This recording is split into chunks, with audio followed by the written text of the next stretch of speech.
when the rivalry was really at its height. There was a lot of hatred there too. Now they just want to beat each other, and it's more for the fans than it is for the players. But back then, they really, really went at it. Epic battles for the American League East.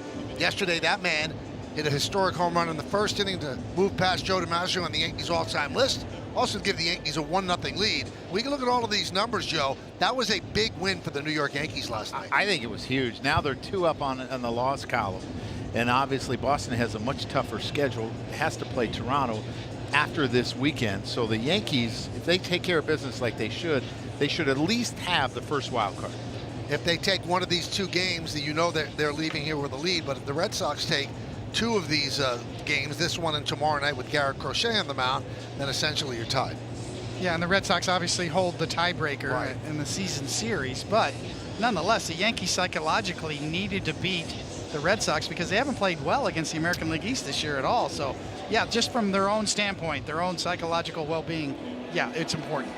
And the Red Sox pulling out all the stops today. They have their special City Connect yellow uniforms on, and if you're wondering what their record is with those yellow uniforms, they are 43-18, and they also pulled Big Papi out of mothballs and had him throw out the first pitch today. So they're trying to juice their team up. Pedro last night, Big Papi today. All right, so Bayo's taking his warm-ups. We'll take a look at the New York Yankees starting lineup, brought to you by Stop and Shop. Trent Grisham in center field will lead off. Batting second, playing first base, Ben Rice. Aaron Judge, the DH, will hit third. Cleaning up right fielder Cody Bellinger. Jazz Chisholm Jr. at second. Jason Dominguez back in the lineup. He's in left field, batting sixth. Bottom third of the order, shortstop Jose Caballero. The catcher Austin Wells. And the third baseman is Ryan McMahon. And that lineup will face this right-hander, Brayan Bello.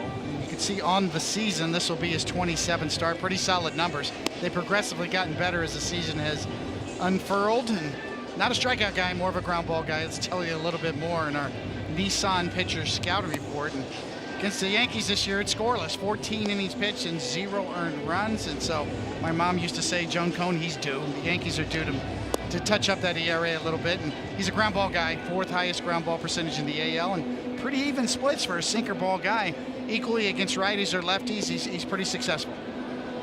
Let's take a look at the defense, brought to you by your Tri-State Chevy dealers.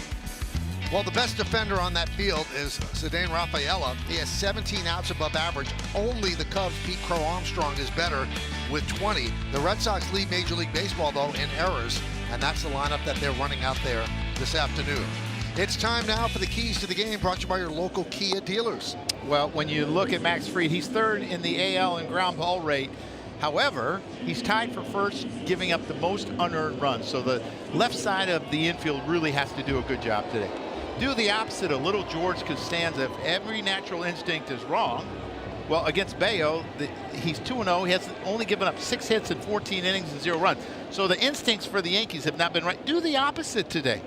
Same recipe as last night. Good starting pitching, great relief pitching, aggressive on the base pass, which set up some timely hitting, and they won 4-1. Well, Bello's ready on the mound. Trent Grisham in the left-handed batter's box is ready. And let's do it here at Fenway. First pitch, a strike, we're underway. Home plate umpire is Ryan Additon, Ryan Willis at first, Stu Shorewater at second, and Will Little is over at third. Grisham in a little bit of a slump, 1 hit in his last 19 at-bats, but he has the career-high 30 home runs. Bregman in on the grass at third, and that one clips Grisham on the way by, so he'll take first. I wasn't sure if that hit the knob of the bat, but you know, when you hear the sound, but it sounds like it hit his elbow. Oh yeah. Well, that's one way of getting on Coney. Grish a little stare out of it, Bello. Yeah. I mean, he loves to throw that sinker inside on him and let it run back across plate. That looked like a four-seamer, and Trent probably thought it was going to go back across the plate, and it did not. So here's Ben Rice.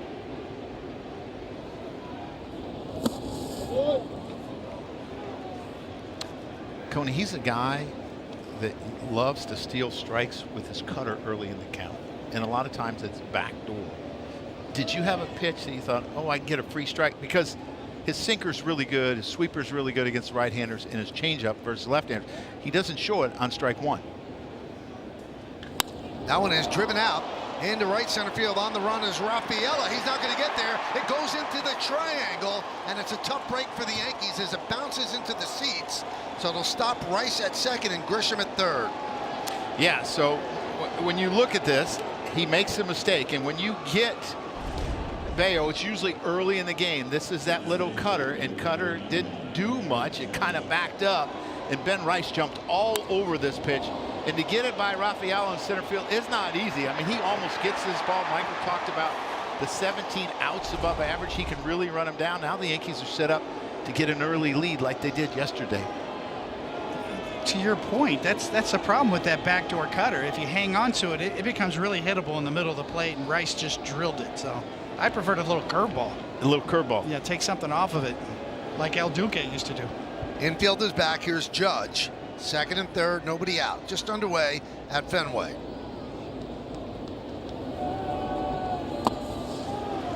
So Judge's home run in the first moved him past DiMaggio. Also his 19th leadoff home run this year, and that is a new major league record. Although he struggled against Bello, 2 for 20 with 8 strikeouts and 4 walks. You know what that means? He's due. He is due.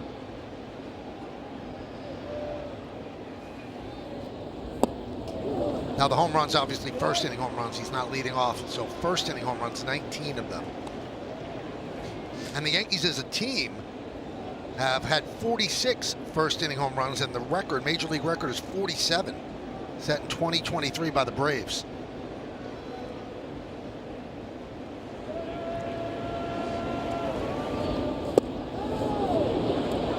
Three and 0. Checked his swing, and Ryan Will said no, he did not go around. I think you might see a hitter-friendly umpire today, by the looks of that.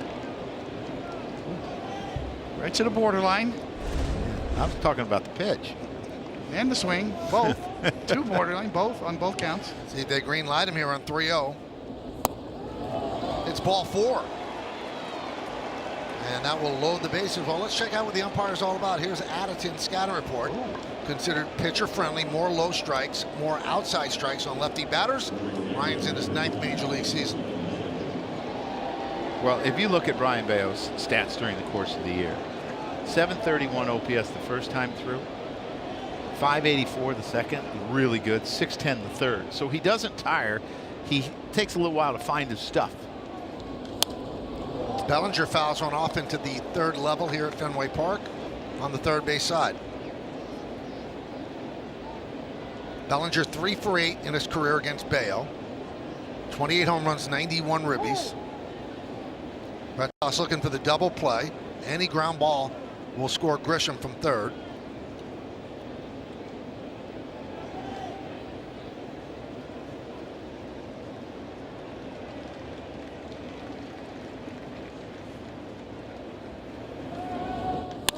High fly ball, deep center. Rafaela back on the track.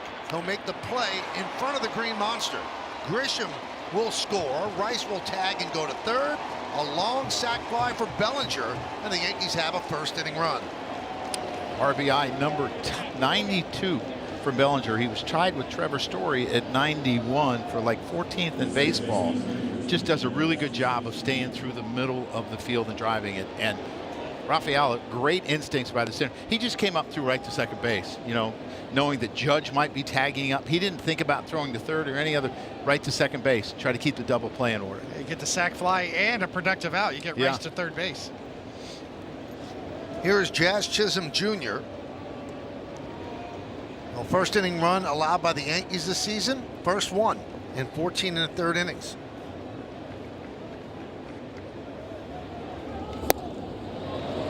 In fact, it's the first run he's allowed to the Yankees at all this year, and both of his starts came against Max Fried, and he put up zeros against Fried.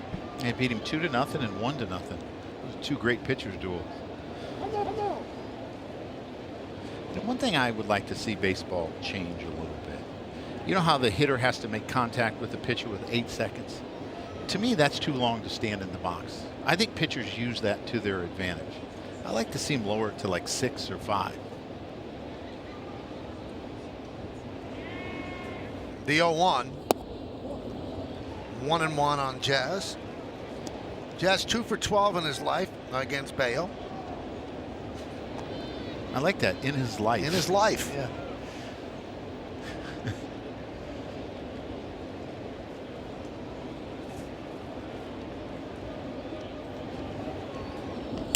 taps slowly. Third base going to be a tough play. Run scores. A base hit for Chisholm and RBI. Yankees lead 2-0.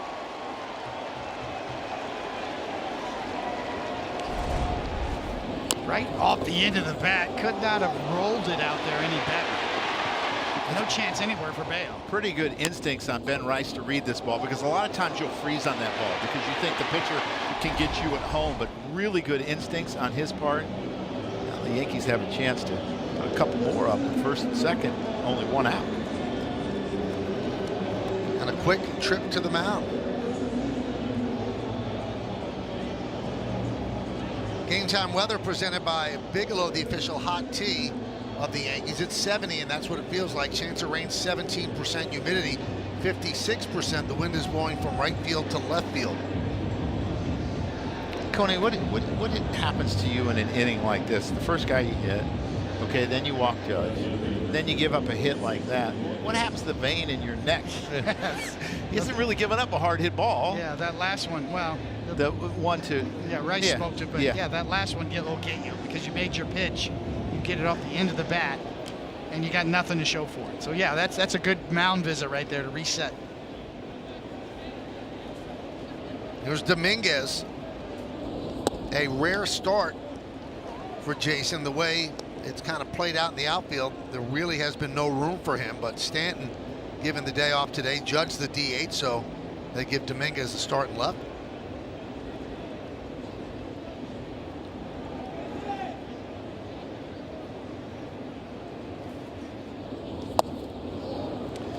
He's having a hard time finding his cutter and his changeup so far today. I'm going to give Jason Dominguez a little up too. He's only had 6 at-bats in September. This is not easy for a young kid who's used to playing him. He's 2 for 6, and in the last 15 days of August, he was 9 for 32. For a guy that's not playing every day, that's used to playing every day, that's pretty good. A lot of cutters from Bayo here. Well, his cutter usage has went way up in the last 6 starts. From 26% the last 6, it was 12 before that. He's fell in love with the cutter. Ball 4. So he walks Dominguez on 4 pitches to reload the bases. Judge will move to third, Chisholm to second.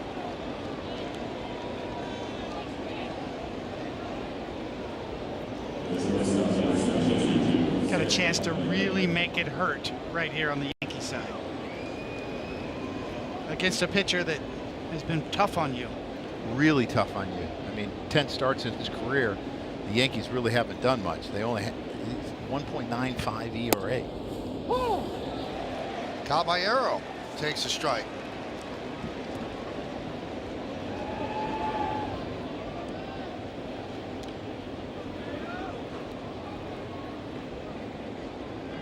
Last 3 starts, 4 for 10, Caballero. That one's drilled down the left field line. It is a foul ball. Not much room down there. Yeah, just got out in front of that little bit and hooked it. And trying to keep your hands inside the ball, and he kind of went around the ball, and you're going to see, man, this is close to being a much bigger lead for the Yankees. Just foul by about 1.5 feet in that doorway. That's interesting. There's a lot of grounds crew equipment in there. The garage, yes.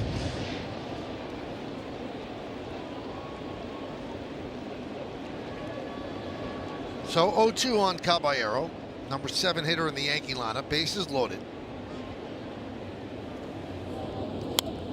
Reaches out, fouls that back.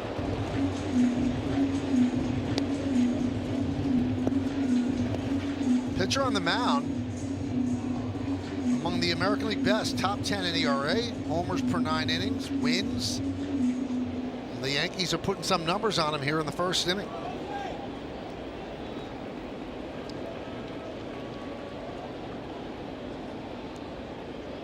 The 0-2. Man, that's a tough pitch to take for a right-hander. I mean, a changeup that's just below the zone, about 8 miles and off his fastball that has the same movement as a sinker. Starts as a strike, and he's able to take it. That's a really good, take right there. 1-2. Strike 3. Caballero knew it. He's down looking.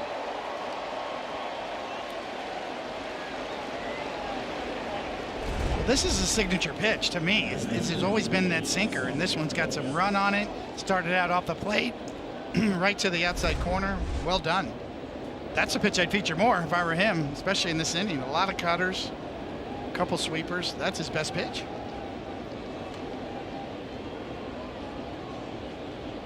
It was Austin Wells. Dials it straight back.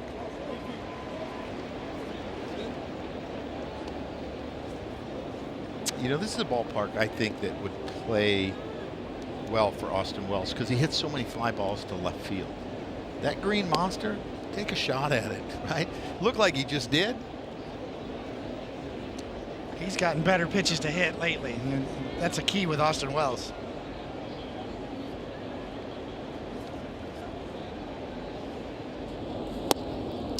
You know, I think he went through a time period where he was really struggling, and you see your average going down, and you start trying to chase like 20 points at a time. Yes. You got to just say, have a good day. You know, maybe raise it 5 points a week. Let things take care of himself. Don't chase hits. 1-1. 1-2 on Wells.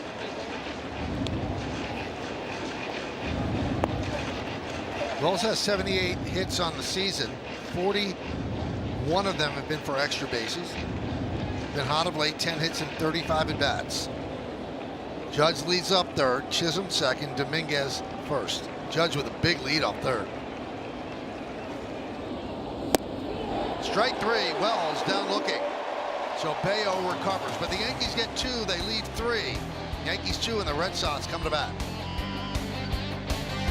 For the first inning, giving Max Fried some operating room. We'll take a look at the Red Sox starting lineup, brought to you by Stop and Shop. It's an all right-handed hitting lineup. No lefties in the lineup for the Red Sox. Gonzalez, Bregman, and Story, Refsnyder, Narvaez, and Eaton, Sogard, Wong, and Rafaela. Saw that Brian Bello's on the mound for Boston. And the big lefty towing the slab here at Fenway Park. Going to be start number 30 on the year. The numbers are great across the board. Nothing not to like there. And let's give you a little bit more in our Nissan pitcher scout report. The finishing kick is really kicking in. We saw in the pregame show about his last 3 starts, 3-game winning streak. Last 4 have been really good. Righty heavy lineup that Michael just mentioned. Fried's pretty good against right-handed batters, so that's not going to bother him today. And the third time, this is the 3rd game against the Red Sox this year. Gonzalez lines a single to right field. Bellinger will get it in. Leadoff single for Gonzalez. We'll take a look at the Yankee defense, brought to you by your Tri-State Chevy dealers. Dominguez, Grisham, and you just saw Bellinger left to right. Infield, McMahon, Caballero, Chisholm, and Rice. That third to first. Wells behind the plate. Judge the DH. The veteran Fried on the mound. Take Romy Gonzalez to keep that hit streak of 13 now games in a row. There's Bregman. And there's a strike. Baltimore leads Toronto 2-1, top of the 6th inning. Yankees start the day 3 games back of Toronto in the American League East.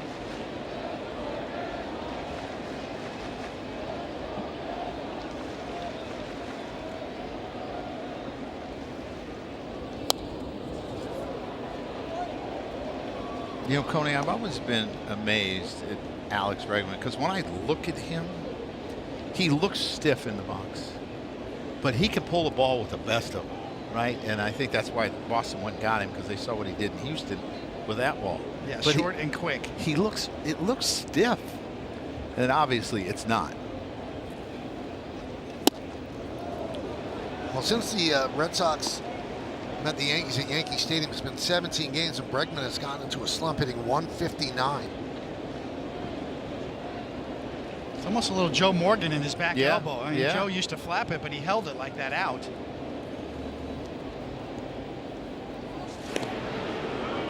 The thing about Bregman is his great strike zone command. He gets good pitches to hit, does not chase. You know, I wonder if they threw over there because the last few times they ran on Max Fried in New York, and they always ran with 2 strikes. And down goes Bregman. That way, Coney, you jinxed him. Doesn't strike out. I'm looking at the board. Yeah, I mean, talk about there's humping up and then there's that. Max Fried, I think that might be the fastest four-seamer he's thrown all year at 99 miles an hour. Wow. He's feeling good. At least there he was.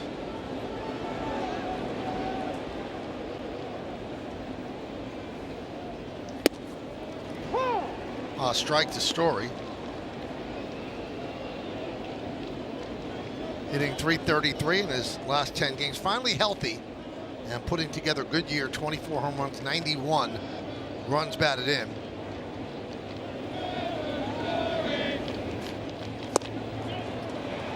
How about those two different pitches? You saw the one cut on the outside corner and that one sunk away. It almost looked like a changeup, but they had it as a 90-mile-an-hour sinker. Yeah, you start wondering, is something wrong there? The board? Might as well have been a changeup, really. Yeah, it was an outstanding pitch. I mean, that's what you guys talk about, tunneling. It looks the same, and then they go the opposite direction.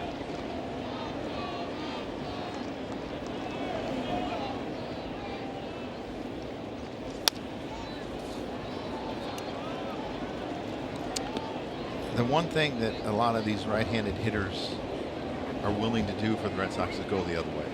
So Max has to, guard against that somewhat. You saw Romy Gonzalez already do it today. Bregman did it in New York on a changeup. He hit the hole. So they will go the other way with 2 strikes. You start thinking about going in a little bit more. Just fouled off the curve to stay alive.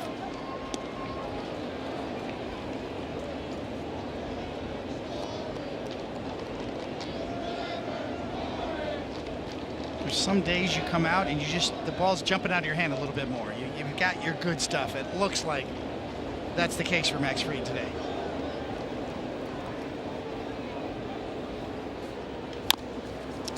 Slow roller, third base line foul, and kicked by Fried. Make sure it stays foul. I thought that was in honor of Paul O'Neill. And it was left-footed too, just like Paul.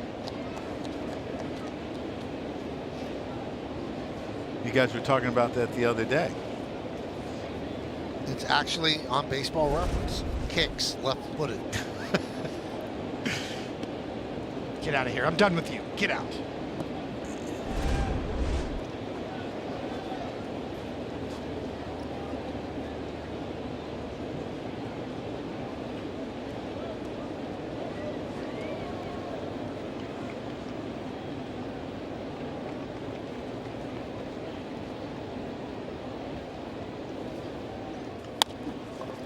Soft ground ball. And Jazz gets Story as Gonzalez moves to second.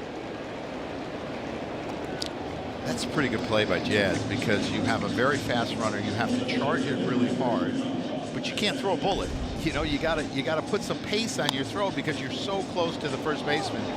And a good reaction by Ben Rice not going after that ball, and gets out number 2.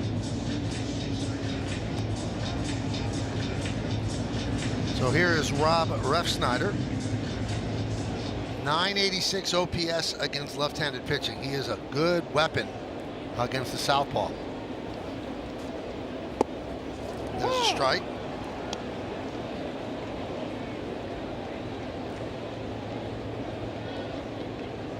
So he's hit 99 on the top end, and there's 74 on the bottom end with that curveball. So wide range in velocity.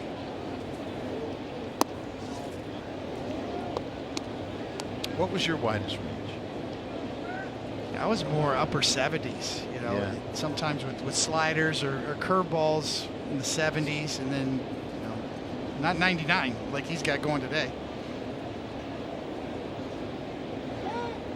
Pickoff is on. Nice grab there by Chisholm to keep that out of center field, and Gonzalez got back. They put 2 picks on Gonzalez. One at first, one at second. He left the game the other day because his knee locked up. So this is a planned pickoff. They're trying not to have to face Refsnyder because you talked about he kills lefties. Exactly right. If you can steal an out right there, then you save this matchup. Yeah, they're not so worried about Romy Gonzalez running as much as they're trying to steal an out. Yeah, Gonzalez only has 5 stolen bases. 10 attempts, correct? Oh, yeah.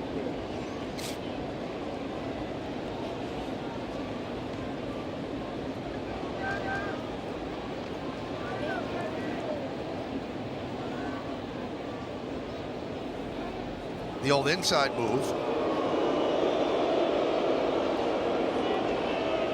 And I think at this point your focus should be getting the hitter out. Now it has to be, because you can't, disengage again. But if he steals third, so what?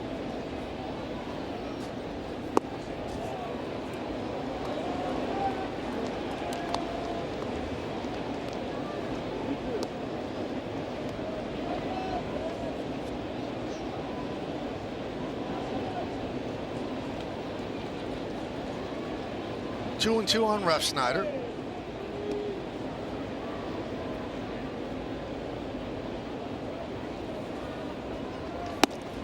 Out of the Yankee system, Yankees liked him as a right-handed hitter, but they really couldn't find a place to play him defensively.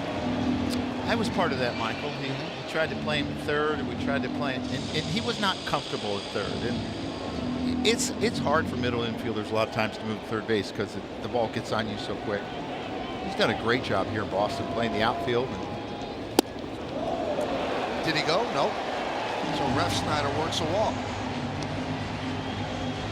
If anything, they're making Fried work. Well, he's got good velocity tonight. He really does. Borderline at the top of the zone. Ref Snyder takes it.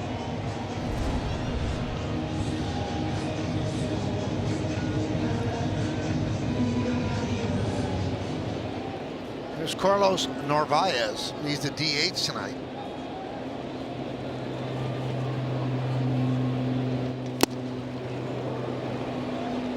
Nine games against the Yankees. He's a 300 hitter.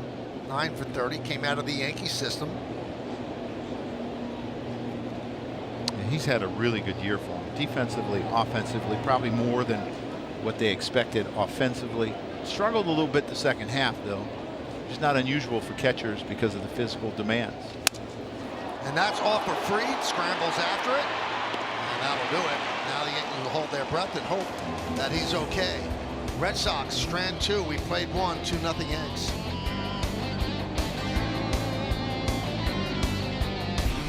Well, let's check out FanDuel's live same game parlay. Is Ryan McMahon going to get a hit? Wells, an RBI. Max Fried, 6 or more strikeouts. Is that how we're getting back to New York on that thing right there, Mike? Well, that's Joe and I have to go to Minnesota, so. All right. Now, We'll go through the Great Lakes. Okay. Here's Ryan McMahon. So the Red Sox now, with runners in scoring position over the first game in an inning, 0 for 17. They were 0 for 14 last night. Ryan McMahon 2 for his last 18. He has never had a hit off Bello. He's 0 for 6.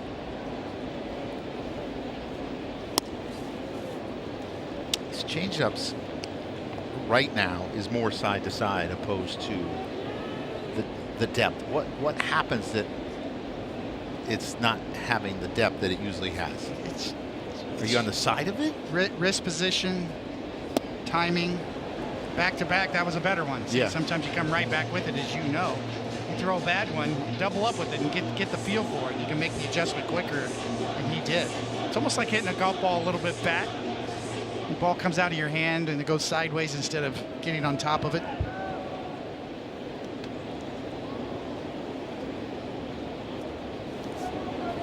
Swing and a miss on a cutter. 1 away. It's a pretty nasty pitch right there. Better location. I like this one better than the backdoor one. I mean, that's a good one in on a lefty. The only thing he can do with this is hit it foul if he gets it. And the late movement down, he swings over the top of it, and he loves to throw that sinker in there.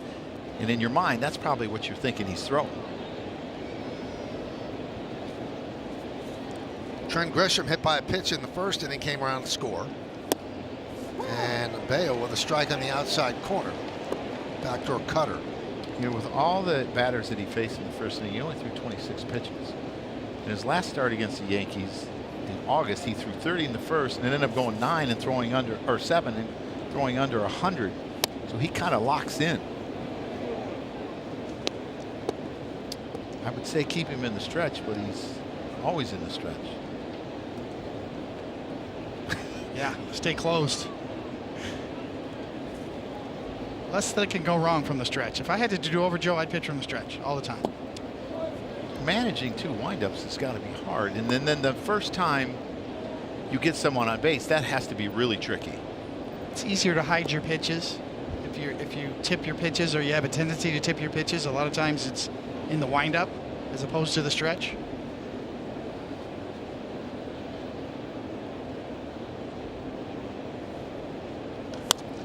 David, do you lose velocity when you're not out of the windup? Some people think they do. I think that's more 30, 40 years ago from the old windmill windups. There was a lot more motion back in the day. Think Louis Tiant, somebody like that. Nowadays, not so much. See, he's on the extreme first base side, barely touching the rubber. That's for his sinker, correct? Yes. He doesn't want it to run off the plate to left-handers. That's as far over as you could get without actually being off the rubber. 3-2 on the Yankee center fielder and leadoff batter.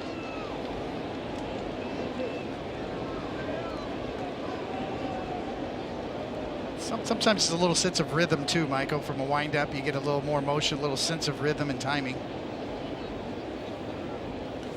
Line drive into center field, and Rafaela makes the catch. Took a base hit away from Grisham. Yeah, those are definitely hard to judge because you have to read how hard it's hit, and it's hard to tell. And he does a really good job of reading it and then extending and making a dive and catching this ball. He's really, really good out there. He can run. He has a very accurate arm, a strong arm, gets a good jump on this ball, a tough ball to read. Bello loves it. And he had a split second to make that decision on whether to go for it or check up. And if you're wrong, it's a triple because it's over your head. At least. Yeah. So, Coney, you talked about him barely being on the rubber. I wonder if sometimes if he's always engaged with the rubber, because you have to be. Yes. He is right on the edge.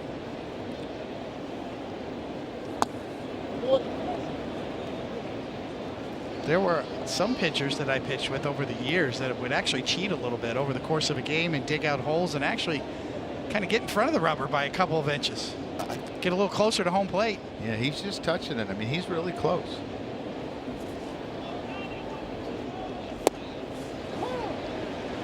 Man, that's an easy 97. You know, you mentioned he's changed his repertoire a little bit, at least the allocation of his pitches, more cutters. They're trying to get more swings and misses out of him.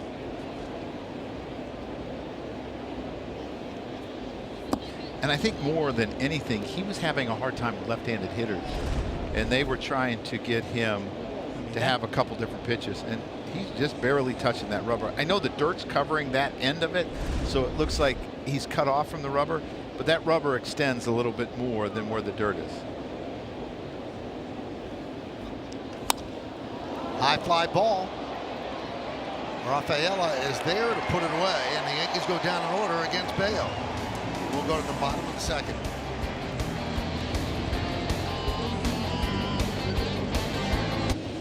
All right, Joe Jordy, it's time for the Mohegan Sun team scatter report. Yeah, they've had really good pitching. They're 6th in the ERA at 3.73, but the relief pitching is 3rd. It's been excellent, 3.46, and that's anchored down by Chapman in the bullpen.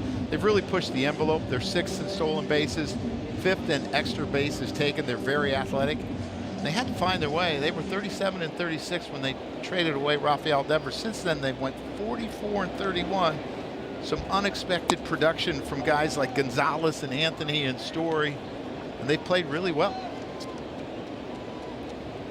There's Nate Eaton. He hit a home run off Fernando Cruz last night, which broke up the no-hitter in the 7th inning.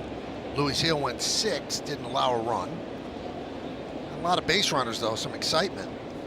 And a reporter asked Boone, is that a tough decision to take him out after 6 innings when he has a no-hitter? He said, no, last night it wasn't tough at all. He said his pitch count, he was never getting to 9 innings. He said, If it's the 8th inning, it becomes a tough decision, but not after 6.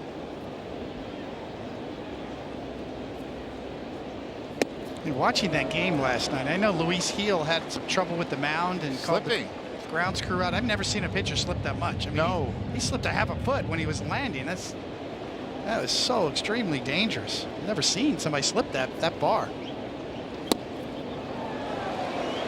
Nick Eaton walks.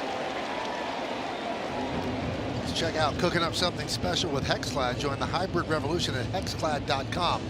Most wins in the first season with the Yankees since '95. CC in '09, team that won a championship 19. Messina and Randy 17. David Wells 16. Kuroda 16. And Fried with 16. If Fried wins this game, the first pitcher in the majors to 17 wins.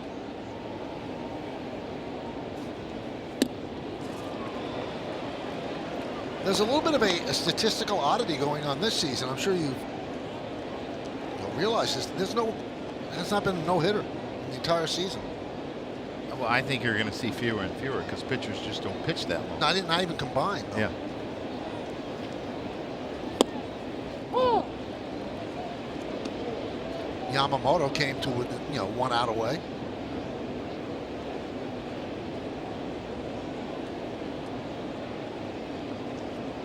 No hitter. Is that a big deal? No hitter? I think so. You? It ain't perfect. I know. I enjoyed Doc's no-hitter too. Yes. It wasn't perfect. That was about 140 pitches. Yes, but what a comeback story that was. Man. Night.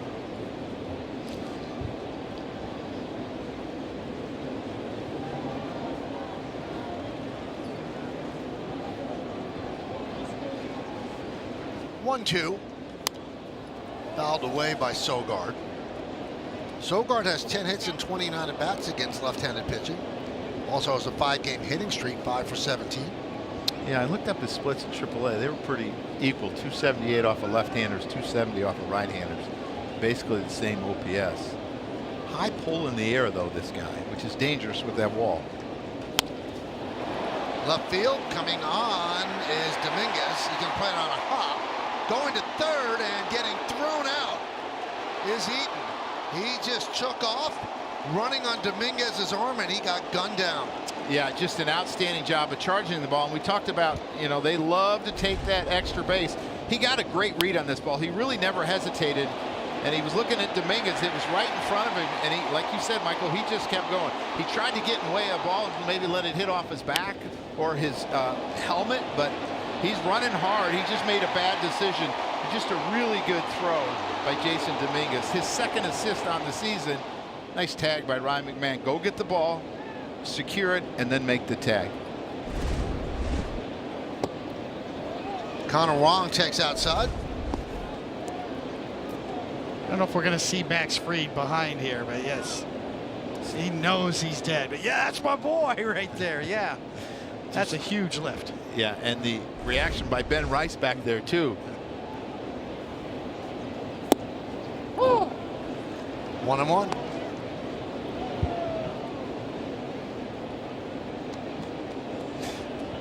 I look at this average. He's hitting 195, but I've seen him get some hits off the Yankees.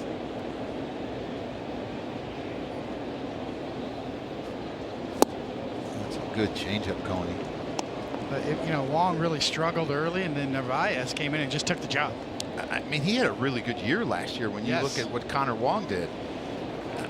I mean, I thought he was going to be the catcher of the future. He's very athletic. He runs really well.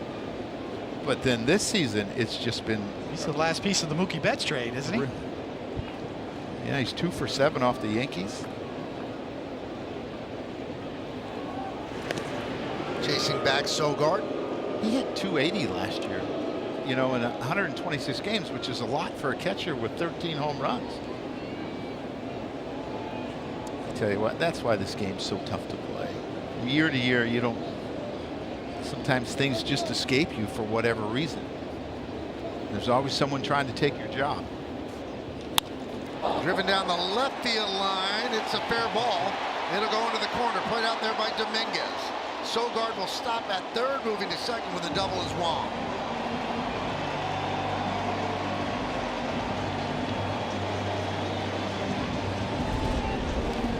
Yeah, this looks like a high changeup, maybe a high sinker that he leaves up in the zone. And high changeup, I would have to guess. Yes. Just because he's out in front of it, and he wanted to get it down, and it's a really good pitch to him, but he made a mistake up in the zone. And tricky corner to play this. Jason comes up, throws it right to the cutoff man, and now you're facing Rafaela, who has been struggling, but has still been a pretty productive hitter.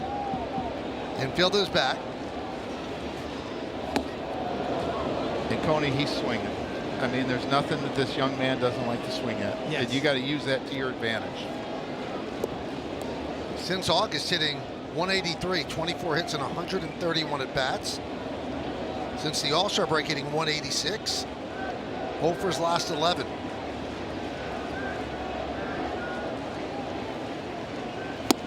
But his defense makes it an easy call for Cora to keep him in there. I mean, he has chased over 42% of the time. Major League average is about 28. Couldn't have had two better first pitches. The curveball in, down, can't hit it. 97-mile-an-hour cutter in. See what he does here. Swing and a miss. 99 upstairs. 2 down. And a quick throw to third, diving back Sogard.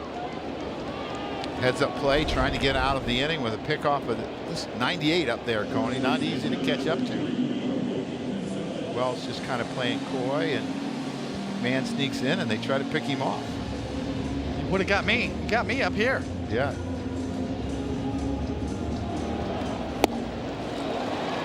Sometimes, so he almost looked like he thought there were 3 outs. Wow. Yeah, that was unusual. McMahon, good job of kind of reading it and being there. There's Romy Gonzalez. And a strike to the Red Sox first baseman. He singled to right field in the first inning, extended his hitting streak to 13 straight. Bottom of the second inning, Yankees lead 2-0.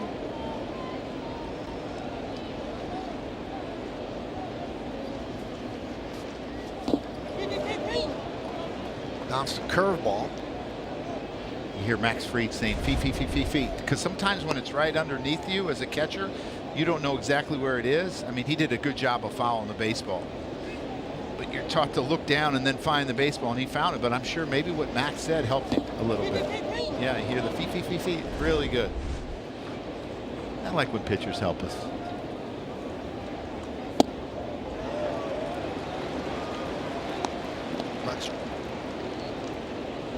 Have you seen a pitcher-friendly umpire yet? No. You know, it seems like nothing high. He's more of a low ball umpire, but nothing. He's missed a couple at the inside the zone at the top. Just missed. 3-1 with Bregman on deck.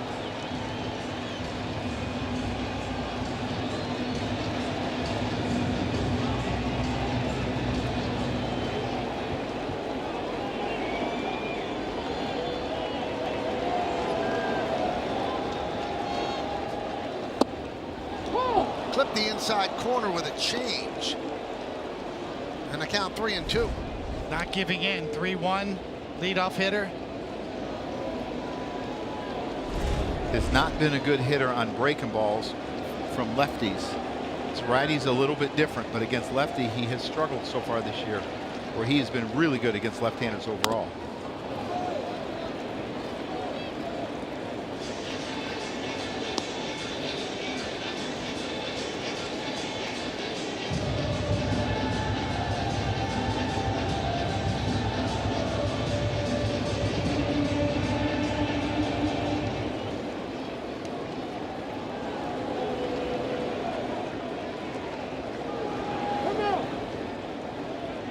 Time called by Gonzalez.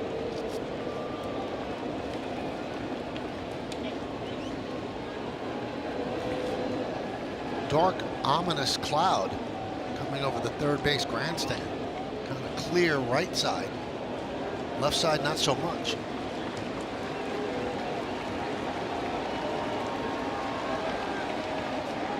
Swing and a miss on the sinker. 2 big strikeouts for Fried to work out of a jam. Red Sox lead 2.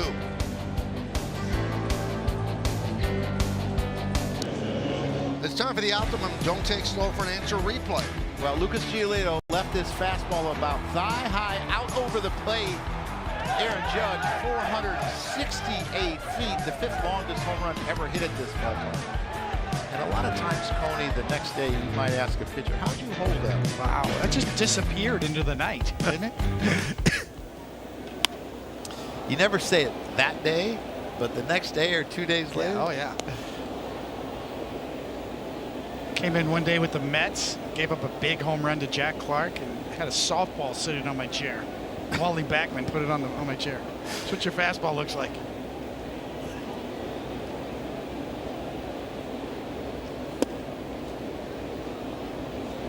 One and one on Judge. It'll be Judge, Bellinger, and Chisholm. Sac fly and an RBI infield single gave the Yankees 2 runs in the first.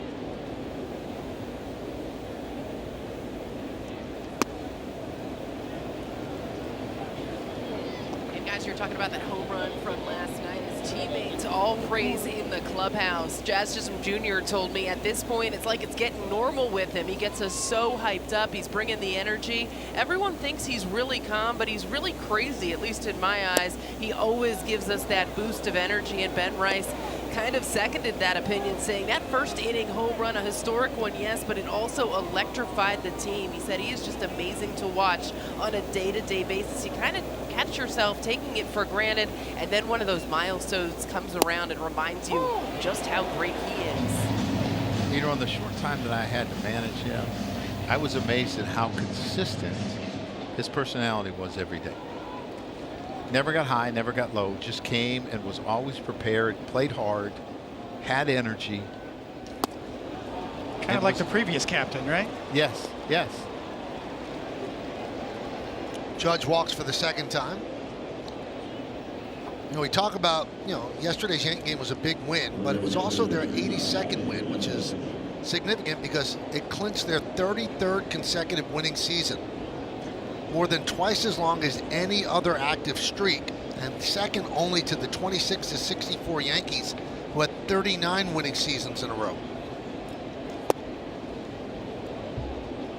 When you consider 39 winning seasons in a row, in 1926, Fred Merkle played for the Yankees. In 1964, Mel Stottlemyre played for the Yankees, so it covered a lot of ground.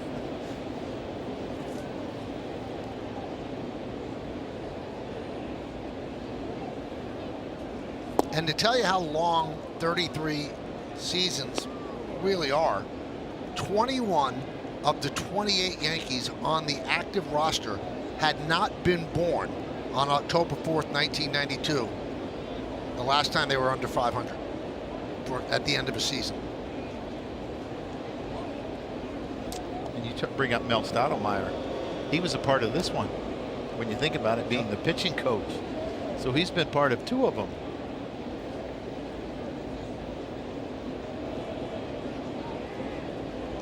Coney, you weren't part of the first one, were you? No.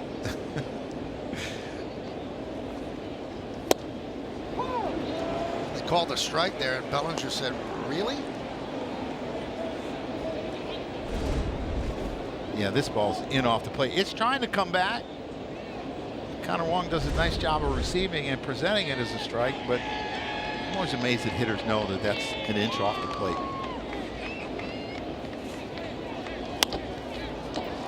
Popped up on the left side, long run for Bregman, and he runs out of room.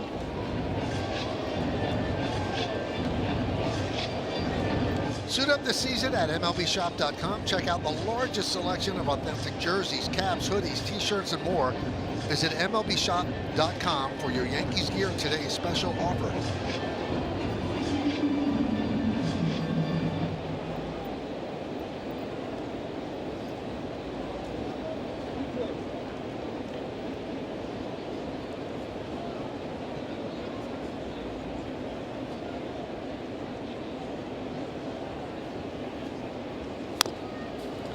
Coney, both these pitchers have struggled a little bit with their command here.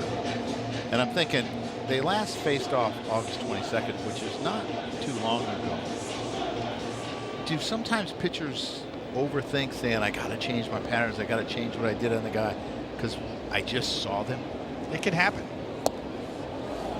And also familiarity, that the hitters have seen your stuff more, so they tend to take more pitches. They see the movement on all of your pitches.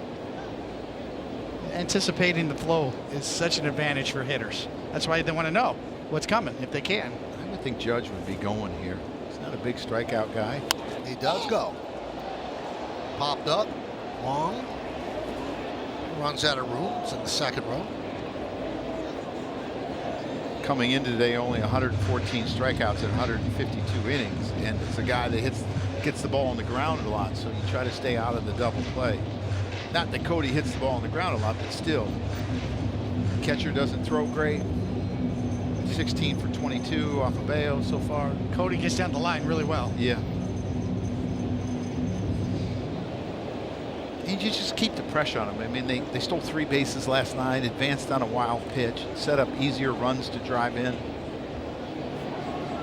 Corner goes. That's a line drive base hit to center field. There goes Judge. He's going for third. The throw is high.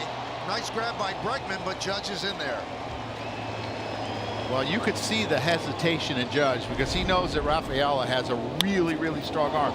He picks the ball up. He stops a little. I'm going to go. I'm going to go. The good thing the ball was up in the air. Bregman did a nice job of backing up to catch this ball. But you're going to see Judge. He's going to slow down a little bit because of Rafael's arm, but he ends up getting there. Now the Yankees are set up, and Jazz, who had that bullet that he hit in the first inning for an RBI. It was a heck of a play by Bregman. Yeah. Keep Bellinger at first. I mean, he left the base not trying to make the play, knowing that my job is to secure the baseball. Don't try to do something, you know, fancy. Chisholm swings and misses.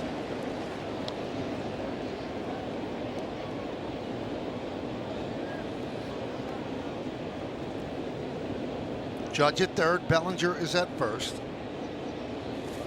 Bellinger 11 stolen bases.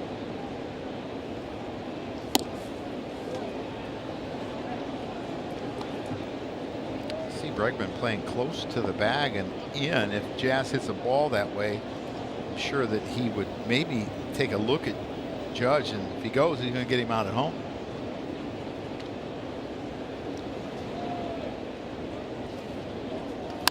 Softly served to left field, a base hit for Chisholm.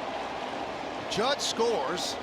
Bellinger stops at second, an RBI single for Jazz, and it's 3-0 Yanks. Man, that's just great hitting. I mean, that, to me, that's maturity and understanding I don't need to do too much here, and that's not something I believe that Jazz has always had. You're going to throw me a fastball up in the zone, I'm going to slap it through the hole. I mean, he took like a knockdown wedge shot, right? I mean, just said, look at this. It's for all you old school baseball fans that say, why don't they just hit it where they are? Well, the shortstop's not there. Why don't you just hit a ground ball there? There you go. There it is for you. Dominguez jumps on the first pitch. Sky high pop-up, shallow left field. Ref Snyder will put it away for the first out. Runners stay put. Check out the leaders, brought to you by your local Tri-State Genesis retailers. Ground ball percentage in the American League: Soriano's first, Valdez second, Freed third, and then Brian Bello at 49.3, followed by his teammate who's starting tomorrow, Garrett Crochet. It's a really good combination for Garrett Crochet. High strikeout and a ground ball pitcher. Yes, that's the nirvana for a pitcher.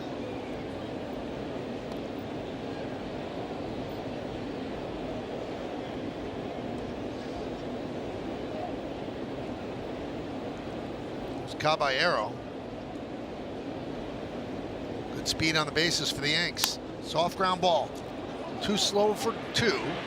And just enough for 1 as the runners move up. Good job by Trevor Story attacking that baseball, knowing that Caballero can really run, and he's on a dead run, a sprint to get to this ball. Makes a smooth transfer and just gets the speedy Caballero. This is not an easy play, because the importance of knowing that I have to rush sometimes makes you do things you don't want to do, but he stayed within himself and made a heck of a play. Yankees lead 3-0, bottom of the 8th inning in Toronto, and the Orioles lead the Blue Jays 3-1. Second and third. Wells at the plate. Well, struck out looking with the bases loaded in the first inning.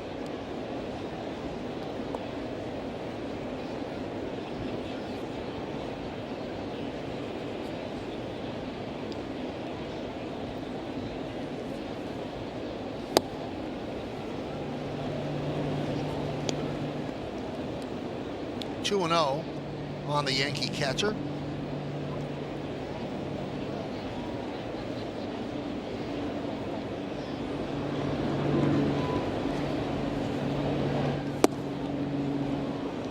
Considering in his 10 previous starts against the Yankees, Bello had a 1.95 ERA. He's given up 3 runs in 2 2/3 innings. Yeah, I would turn Wells loose here, just because he may get ahead of McMahon. McMahon hasn't had any success off him. He's 0 for 7 with 5 Ks. If you get a pitch, you got to be swinging here. Thinking sinker, middle away, and I'm going to smoke it.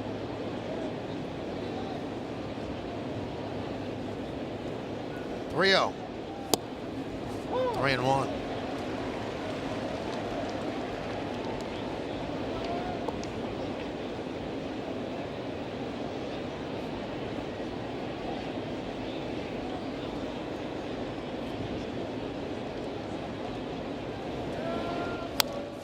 Foul back.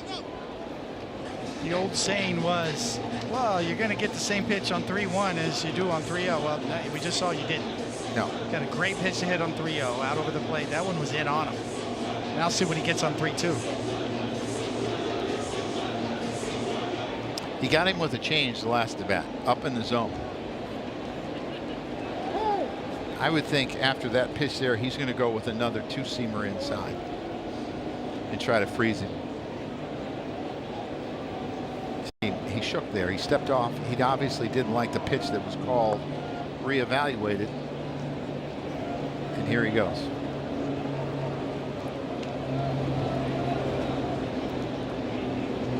And the payoff. Swing and a miss. Way out in front of the cutter. Yankees get a run, 2 hits, they leave 2. We go to the bottom of the 3rd.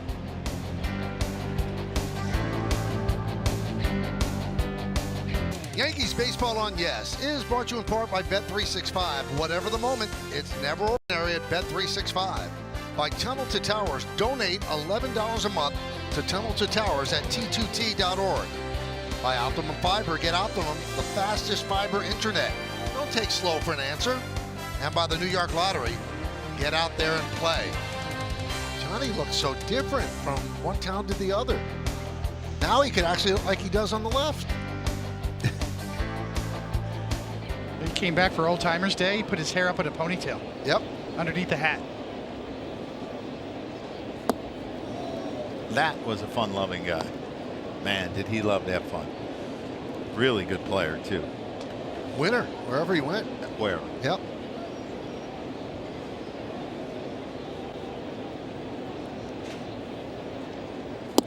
Favorite highlight of all time? I know what you're going to say. Is when Manny cut off the throw from Johnny Damon. Oh. That is my favorite. I mean, they're both outfielders.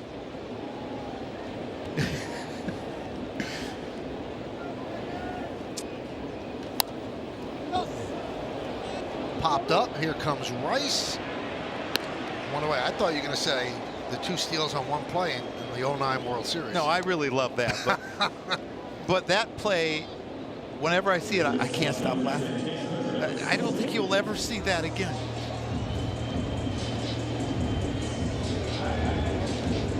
Well, both guys were kind of free-spirited. Oh, I would say. Manny used to disappear in the wall for a little time. Here's Trevor Story, and there's a strike. Red Sox have been streaky of late. They had 3 wins in a row, 3 losses in a row, 3 wins in a row, and now they've lost 2 straight, trying to stay away from another 3-game losing streak. In a tale of 2 seasons for them, first 65 games, 30 and 35. Last 83 games, 51 and 32. Best in the American League since June 7th. Now, one narrative that's just not accurate. Well, they started winning when they traded Devers. They started winning before they traded Devers. They had a winning streak before they traded Devers. Then Roman Anthony got called up, and he was part of the prior to Devers as well. So it's all kind of blended together. Yeah, they swept the Yankees that weekend that he got traded. Yep. They were 37 and 36 when they moved him, 44 and 31 since. But Roman Anthony, I think they really miss him. I mean, he has been fantastic for them. I mean, you look at, they're scoring like and I know it's a short sample, like 1 run less. And that's our injury report brought to you by Monitor Einstein, the official hospital of the New York Yankees. Currently on the 10-day IL, left oblique strain. Now, he's not expected to return until the postseason. First 71 games of his career are pretty good, and it's a 4 to 6 week injury.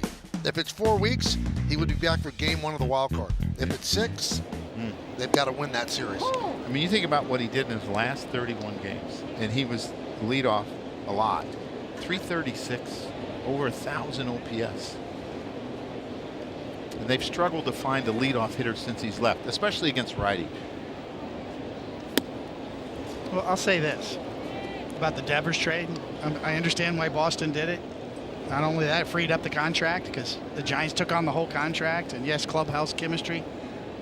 Yankee pitchers are really happy Devers is gone. Oh, yeah. Yankee fan base is really happy Devers is gone. And he did it right from the time he came up as a rookie. I mean, I'll never forget the home run he hit off of Chapman, the left center field. I'm like, really? And it wasn't here. It was at Yankee Stadium.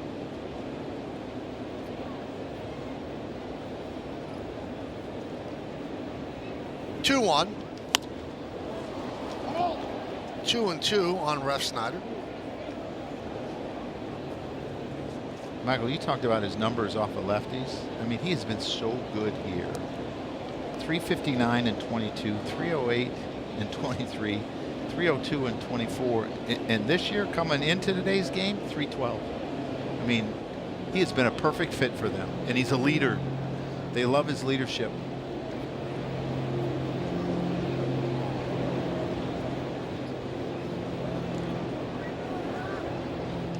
Swing and a miss. Strong inning for Max Fried as he gets the Red Sox in order. We'll go to the 4th. Yankees up 3-0.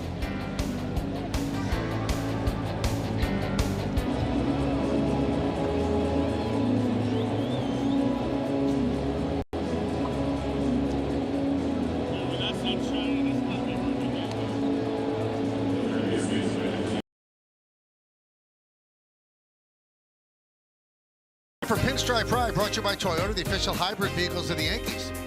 Today's picture is of Chris and little Tyler at the stadium last weekend to celebrate Tyler's first birthday. One I'm sure of many that'll be in the Bronx during the final month of the regular season. Keep posting pictures to social media that reflect your love for the team and include the hashtag Toyota Pinstripe Pride. Ryan McMahon swings and misses. First pitch of the 4th inning.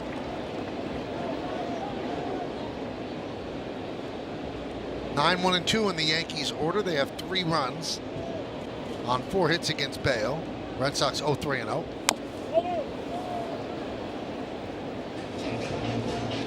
See how quickly he stopped going after the ground ball? That's some athleticism. I mean, he took one really hard step and just stopped.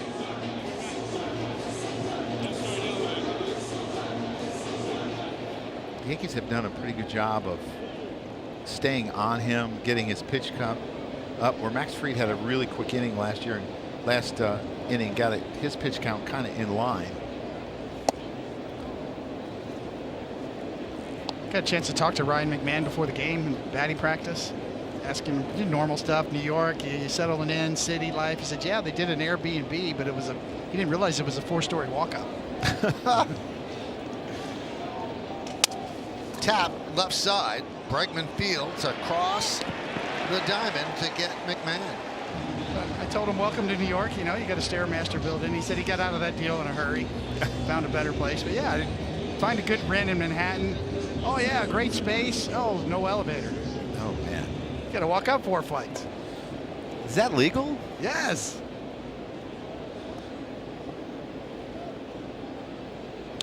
He's used his cutter a little bit different today. He's used it in more than he's used it away. And part of that might be that wall. That wall kind of scares him a little bit. Grisham hit by a pitch and a fly ball to center. He's 1 for his last 20. Average down to 238. End of 8 innings in Toronto, and the Orioles lead the Blue Jays 3-2.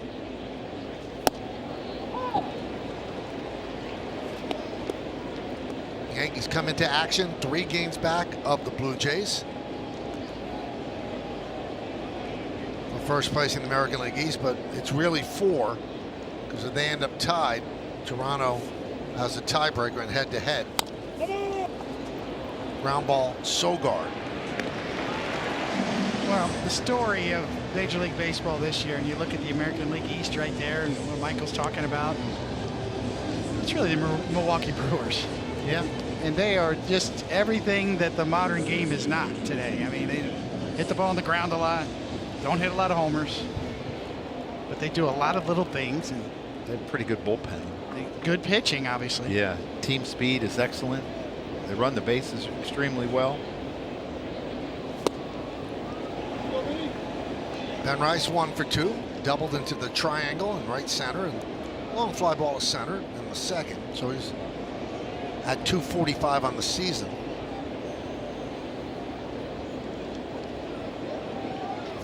And that one's hit sharply. On the run is Rafaela. Beautiful play.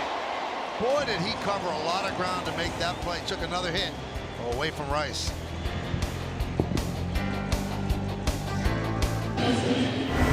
David, I can see it in your eyes. You like what Max Fried is doing, so we'll look at the pitching decisions presented by Sage. Well, sometimes you get a little extra day's rest late in the year. It can play out big dividends. And for Max Fried, he's got his A game in terms of stuff. We've seen 99 miles an hour on the top end on 4-seamers, 97-mile-an-hour cutters, and then all the other assortment of pitches that he features.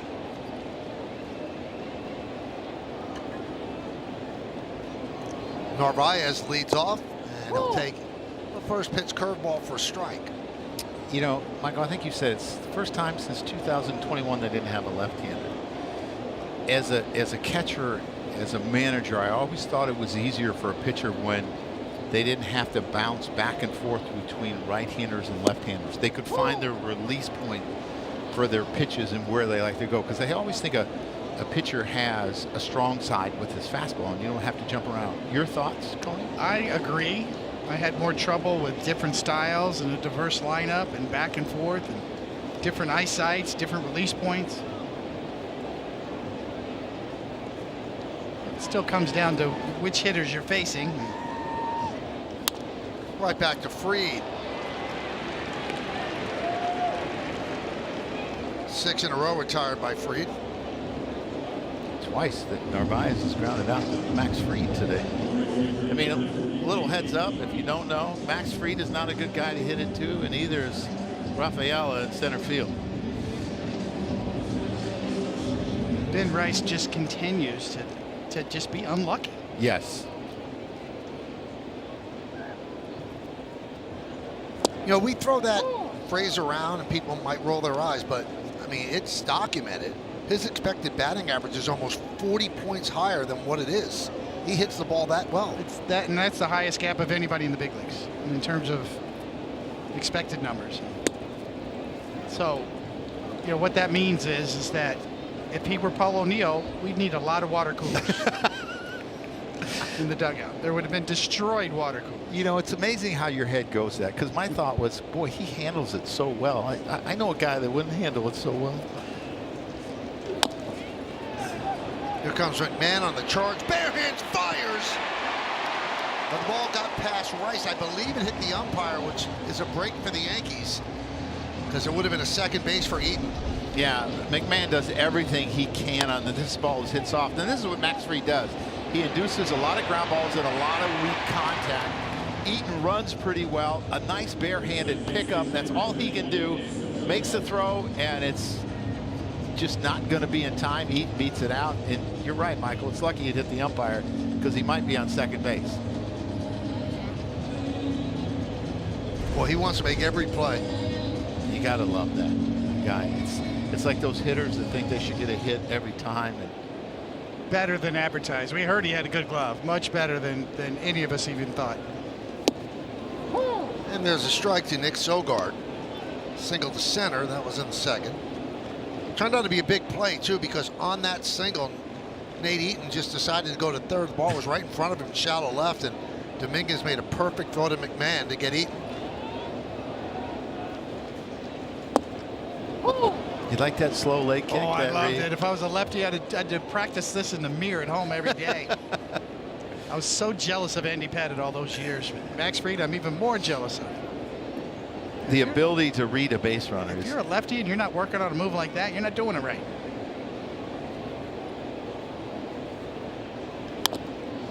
And then you go fast the next time. It also messes with the hitters, right? That change in timing, and sometimes you call it almost like a quick pitch. It has a dual purpose: the base runner and the hitter. Just shows what a great athlete he is to be able to hang like that, stare at the runner, and still pick up the target and throw a quality pitch.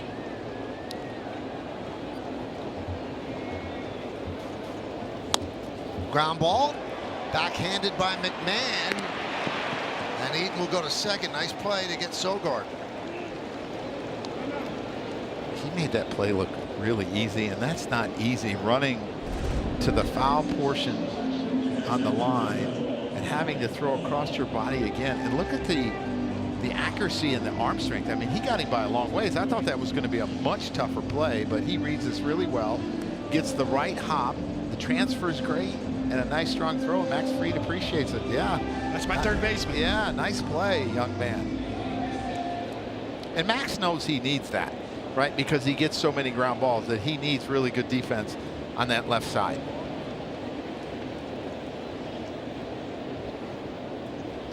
At the trade deadline, there was a lot of talk and conjecture that the Yankees were considering Eugenio Suarez or McMahon. And our very own Jack Curry was reporting they were not considering Suarez. And the reason they weren't is because they have Rodon and Fried. They need a great defensive third baseman, and that's not Suarez. He's a great offensive player, but not a great defender, so they went with McMahon. It's a great point. The whole left side of the infield, in fact, for both of those pitchers. And there's a lot of left-handers that have been. Andy Pettitte was a guy you needed a really strong side. CC was a guy that you needed strong left-sided defense. They go to the bottom of the ninth inning at Rogers Center in Toronto, and the Orioles picked up a run in the top of the ninth, and Baltimore lead 4-2 over Toronto. Baltimore's actually had a really good September. They had won 6 games in a row by 1 run. Well, since Brandon Hyde was let go, they've played much better baseball. And the Yankees played them 7 times in the last couple of weeks. 4 in Baltimore and 3 at the stadium. They've gotten some arms back. Wells is back.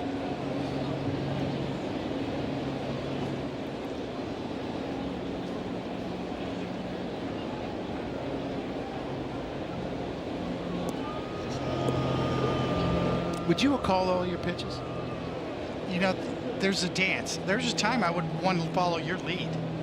And there's other times where I'd want the ability to do it if I really felt it. So there's a back and forth, that I would like to be able to do both.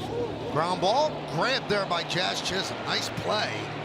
And he gets Wong for the final out. The Red Sox have not had a hit in these 2 games with runners in scoring position.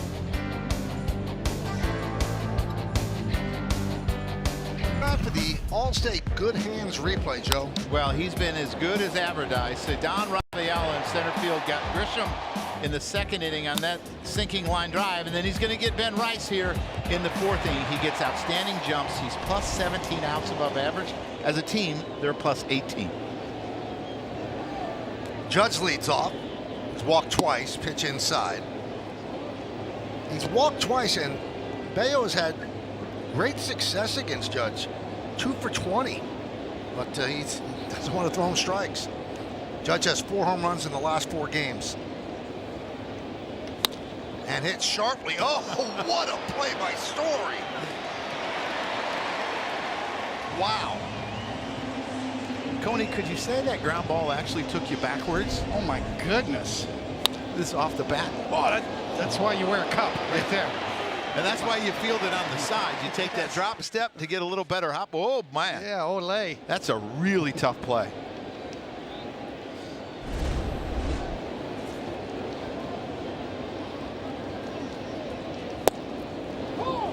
Bellinger takes a strike. Yeah, you think about the year he's had offensively. He's done a really good job defensively, and he doesn't have the strongest arm, but I think he's got a great internal clock. He knew how much time he had there because the balls hit so hard. A lot of people around this Boston Red Sox team think that Trevor Story's the story. Yeah. No pun intended. And when he got going, the whole team solidified. And he's a leader in there as well. Exactly what you want your shortstop to be, and he really struggled in May, and he talked about he was thinking too much mechanically instead of just going up there to hit, and he took off and has been extremely productive, leads their team in home runs, RBI, stolen bases. Not only leads him in stolen bases, but he has him in caught. He's 28 for 28.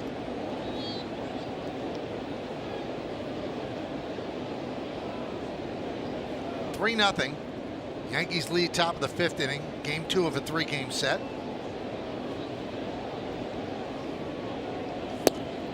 Bellinger with a sac fly to center in the 1st, and then a single to center in the 3rd.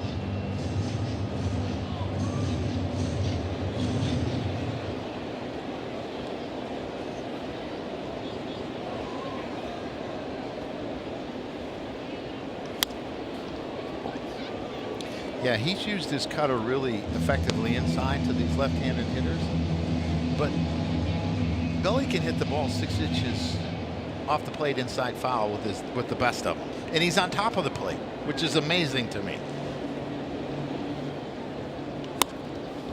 Center field coming on Rafaela. 2-way. 8 in a row retired by Bello. Now the Red Sox have done a pretty smart thing to keep payroll under control. Bello is one of the guys they signed to a contract at an early age. This is the 2nd season of a 6-year, $55 million extension. So you look at him and you go, well, that is such an economical deal for them. This guy's like a number 2 type of starter, and Bello wanted the security and he grabbed it. Roman Anthony did the same thing. So you have cost certainty on 2 really important players. They also did it with Christian Campbell, and that one hasn't worked out so well. Right. Yeah, I mean, it's a risk when you do it, because if you base him on less than 100 at bats, you're really not sure. And the thing to me about Bello is he took a huge step this year. 22 his ERA was 4.71, 23 4.24, 24 4.49, 3.12 coming in today. And the difference is he's figured out how to get lefties out. He really struggled with left-handers. Not anymore. Not since he started using his cutter. Bottom of the 9th inning, Blue Jays trail the Orioles by 2, but they have runners on 1st and 3rd with 1 out.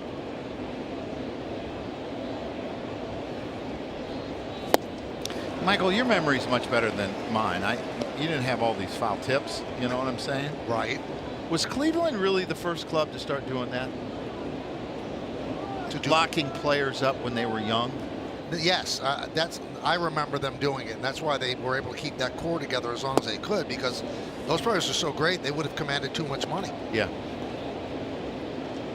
But then those contracts eventually finished, and then those guys did leave. Albert Bell signed with the Orioles, almost signed with the Yankees.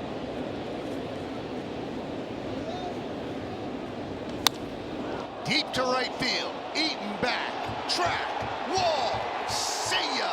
A long home run for Jazz Chisholm, and the Yankees lead 4-0. His 29th home run of the year. I love that little hop that he has when he hits it, and his little Euro move when he gets it to it.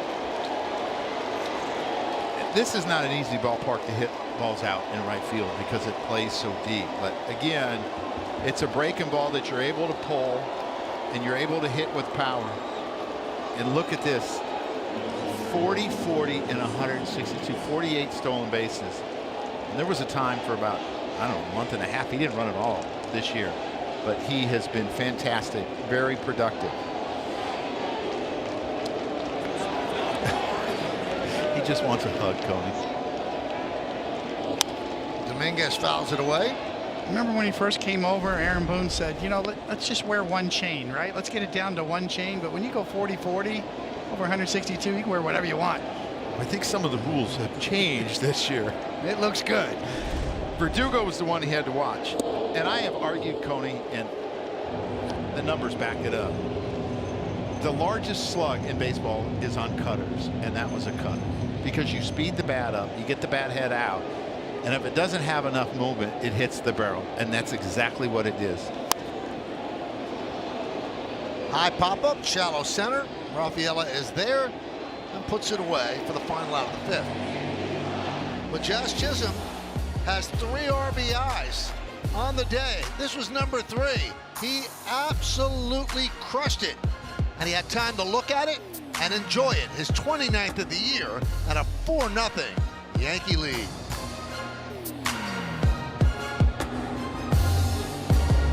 This is the Bombers head to Minnesota to kick off a 3-game set with the Twins.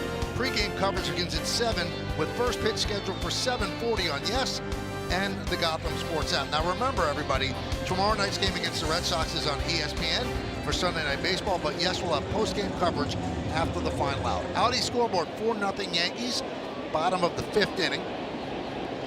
Rafaela will lead off. And the Yankees also could look out to the Green Monster, and Toronto has tied Baltimore in the bottom of the 9th inning, and they have the bases loaded with 1 man out in the bottom of the 9th.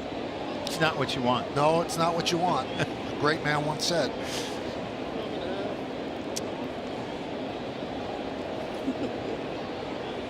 Well, he's 2 for 2 at swinging at the first pitch. He's near the league leaders when it comes over 50% of the time. He's hacking. Oh man, you don't have to throw him a strike. He'll get himself out. A beautiful name, though, huh? Cedany Rafaela. Sounds good. Cedany Girardi? No. Does that work? Isn't it Cedon? Cedon? Yeah. Cedon? Rafaela Girardi? No. Yeah, that works. There's some Italian in there somewhere, Rafaela. Well, he can play some center field. He also plays short and second, which is amazing to me too. Alejandro Kirk, sac fly, walked it off for the Blue Jays, so they scored 3 runs in the bottom of the 9th. And there's a base hit for Rafaela.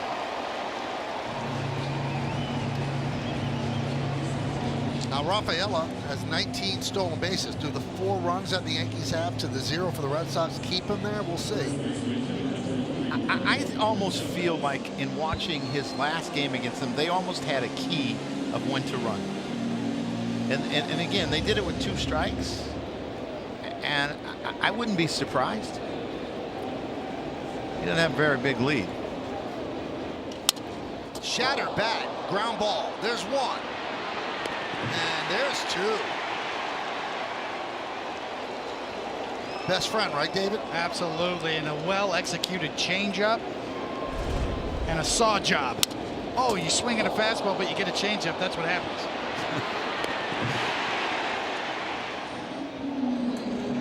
Nice clean relay to Jazz, and then he makes an accurate throw, and it just beats Gonzalez, who's so good. I mean, this is the part of the order that they're really good against left-handers, these first 4 guys. That's a big double play. And a lot of times infield defense is not just getting the 1 out, it's being able to turn the double play. Woo. Tell you what, his sinker's got great movement today too. I just felt with extra rest, especially down the stretch here, that my body had a little more life in it. Everything felt a little bit better, and it translates to a little better velocity, a little more life on your pitches.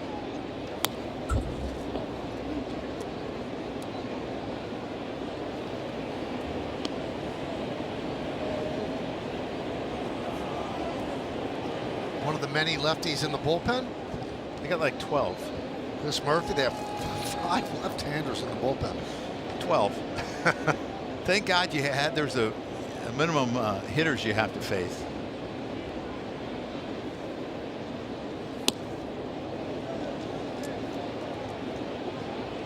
remember when they used to be able to bring up, 14 extra players, a 40-man roster. What a nightmare that was, preparation. And you could never get a favorable matchup as a manager, ever. Couldn't get a seat in the dugout here either. No. You couldn't get a locker. Guys are locker. Doubling up. Fly ball down the right field line, giving chase is Bellinger, and it hits off the pesky pole. A home run for Bregman. Red Sox are on the board. It's 4-1. Wow, that's going to be a short distance home run, Tony. And I tell you what, I have not seen ever a ball really wrapped around the pesky pole. They've done it 3 times this year. Rafael walked off a game. Someone else hit one that hit off the glove and then the pole, and that's a home run. And now this one.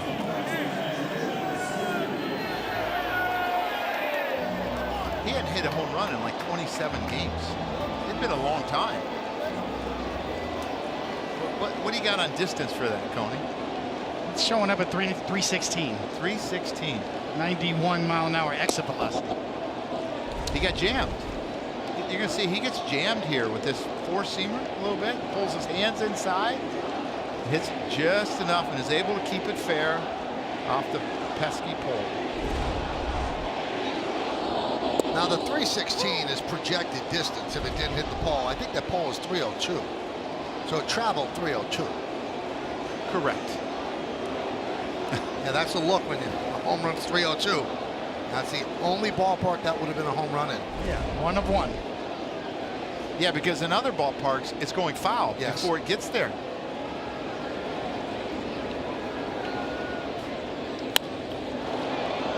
Oh, look out down there. That young lady said, yeah, I'm good. Yeah. She just moved out of the way.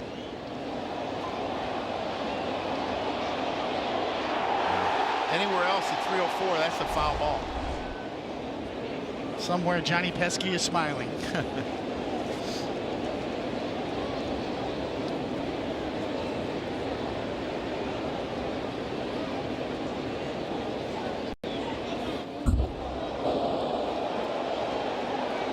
So down the left field line, it says it's 310. And I remember we used to play a media. They still play the media game. I was here playing one day, and I started walking it off because I have size 12 feet. And I'm walking it off, and the groundskeeper saw me and stopped me before I could get to the wall. Really? Yeah. So you're not buying that 310 then? Now they have lasers. I would guess it's true.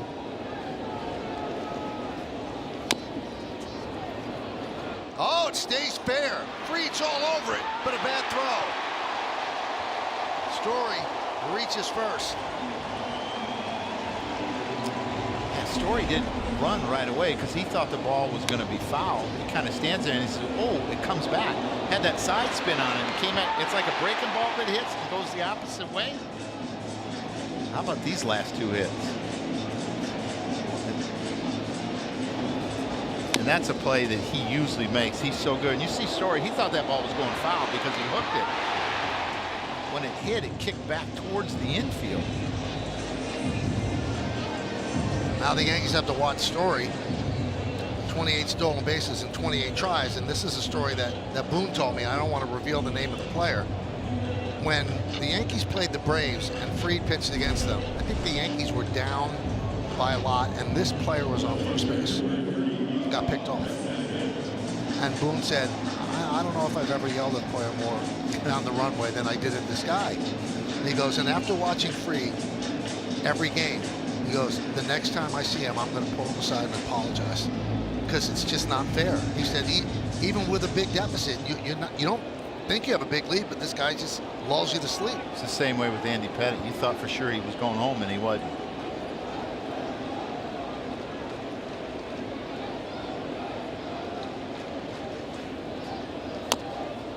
Matthew Boyd with the Cubs has that kind of a different kind of a move, a quick little almost balk move, but he could do that to you as well. Yeah, and if you're Trevor Story, watching Trevor Story, he's kind of got a one-way lead. He's getting out there pretty far, but what I mean by one-way, as soon as he picks up, he's going back, and he's trying to get, to me, I think he's trying to get those 2 throws out of the way so he can go. 1-1 on Ref Snyder.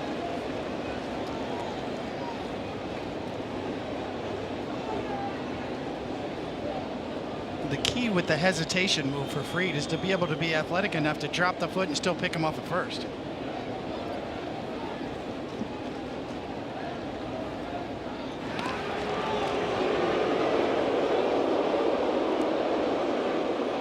Now, a lot of pitchers, most pitchers get the call from the catcher to throw over. It's left to Fried if he wants to hang that leg up there and go to first base. So Rice has to be alert. Yeah, you can use any move you want. You can use a step off, which was kind of big when we played Coney.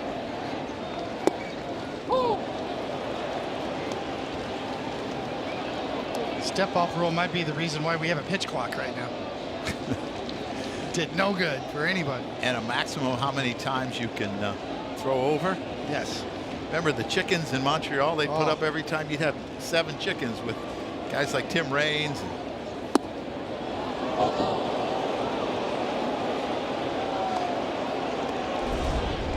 This curveball just doesn't get back quite enough.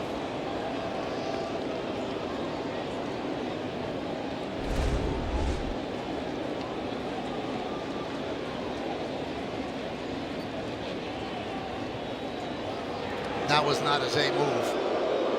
So now I think if you're Trevor Story, I think he's going to take a chance because you don't mind Ref Snyder leading off. And if you do happen to get to second, Ref Snyder's very good with left-handers. Or if you're going, you probably score on a double.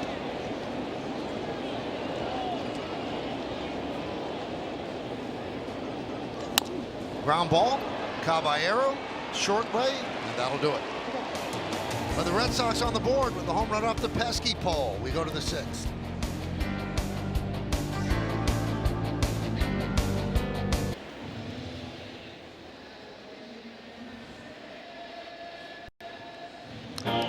Thank you, Bob. We go around the majors. Jacob deGrom returns to Citi Field, earned his first win since his departure from the Mets. And the Mets, 31-48 since June 13th. And they lead San Francisco by a half game for the 3rd wild card in the National League. And Tarek Skubal came out of the game grabbing his left side, but good news, plans to make his next start after exiting in the 4th last night. So Chris Murphy takes over. The thing with Chris Murphy that you try to take advantage of is the walks. 14 walks in 26 innings. Multiple inning guy for them. You know, the interesting thing about deGrom, he won 2 Cy Youngs while pitching for the Mets. And when the Texas Rangers scored 6 runs in the top of the 1st at Citi Field, that's more runs of support than he ever got in any Met start in his career. I think the highest was 4 at Citi Field. Well, you know, they did move the fences. You got 6 runs a month sometimes. And still won 2 Cy Youngs. Have a 180 ERA and win 11 games. It's a tough league. And it's got to be a thrill for him because I think he's at 29 starts. And that's the one thing he's never been able to do is stay healthy. And he's pitching a little differently. He's not like 99 every single pitch. Takes a little off, goes to it when he has to, and saving his arm. Wells is on deck. It's Caballero, Wells, and McMahon, bottom of the order, against the reliever Chris Murphy as Brian Bayo went 5.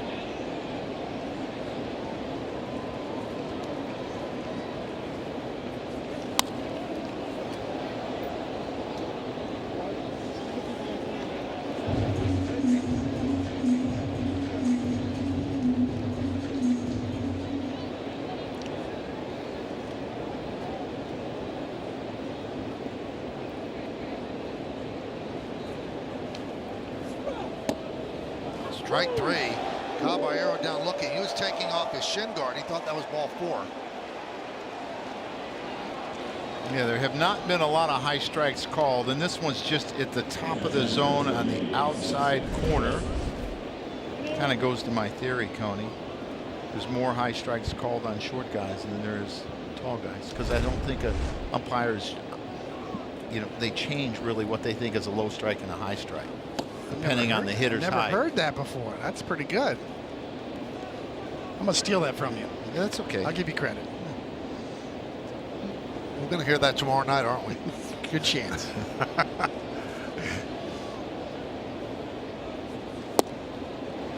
1-1. kind of feels like Joe today too, with the style of catching and the gloves dropping and the framing at the bottom of the zone, that sometimes the movement at the top, catchers might get penalized. Some catchers will get penalized at the top. Starting low, trying to go all the way up to catch it at the top. Yeah, I think so, yeah. I mean, because I always felt like the less movement that a catcher had, and now that's not the case, the more strikes you were able to steal. I used to call it, you wanted to be like a soft statue. I thought Charlie O'Brien was like the best. Like the only thing that moved was his hand. His body never swayed, and he could bring it back in.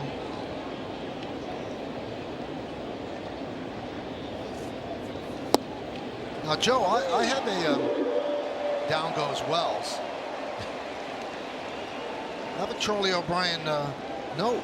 On this date in 1996, O'Brien unleashed the hockey style mask for the first time. Well, I did not know that you had that note, but it kind of set it up for you. You did, thank you. Yeah. Just trying to please you, Michael. I'm pleased. And there's none of those around anymore. Grounded, second base, Sogard. And the Yankees go down in order, 1, 2, 3. We're going to the bottom of the 6th inning. It's 4-1 Yankees. It's time to name that Yankee, brought to you by Prevagen. Made for your brain. 114 and 112, 3.68 ERA, 1,122 strikeouts. Played for the Red Sox, the Tigers, the Yankees, San Francisco Giants. It's a hard one. It's a 10.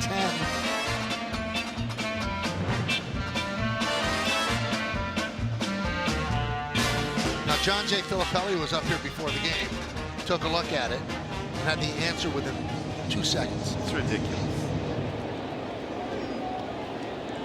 You weren't here when he splurted out the answer. No, I missed that. Yeah. Narvaez takes a strike. Yankee fans are looking at Narvaez, who's now the Red Sox starting catcher. Go, well, the Yankees don't have right-handed hitting catchers. Why'd they give this guy away? Now, the Yankees always knew he was a very good defender. I think the bat has surprised them a bit. But before you judge this trade, one of the top pitching prospects in all of baseball now is Elmer Rodriguez Cruz, who's the guy they got for Narvaez, kind of under the radar, and he is supposed to be the real deal. And the Yankees do seem like they churn out catchers. They're all around the league, Yankee catchers. What positions does that future guy play? Future considerations. What's he play? Time will tell. You always hear that term. And what is it based on? Performance, maybe, I guess. Performance. Yeah. I mean, sometimes you get a list of people to pick from. Draft money, maybe.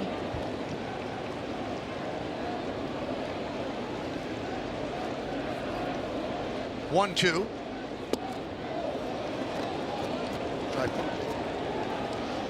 You know, he's a pretty good thrower, Narvaez. I was looking this up, and his arm strength is not elite, but he actually gets rid of it quicker than any catcher in baseball. His transfer is extremely quick.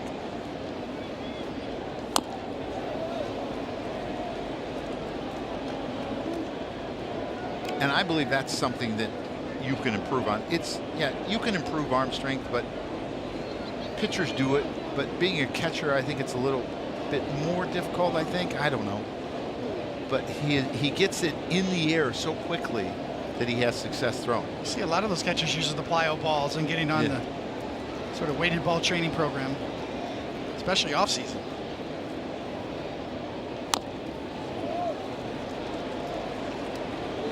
You'd love for Max Fried to get through this inning because you get a bunch of right-handers coming up eventually, and they will deploy their left-handed hitters, but they're not going to deploy him in the top 4 guys. They won't do that. So if you can get him through this inning, it would be really helpful to give a favorable matchup to your right-handers down there. They have 4 lefties they can unleash: Yoshida, Duran, Hamilton, and Lowe.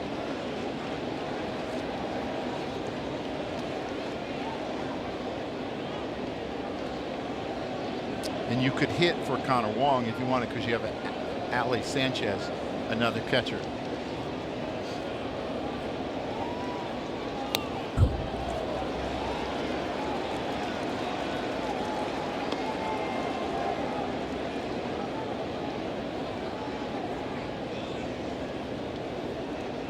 He's at 95 pitches. We've seen him go over 100 a number of times.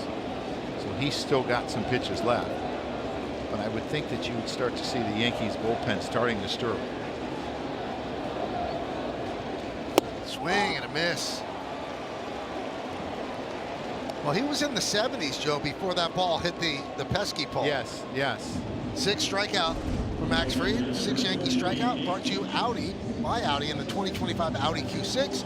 Visit your local tri-state Audi dealer today. But his sinker changeup combination today has been great. You see Luke Weaver going to get hot now down in the bullpen.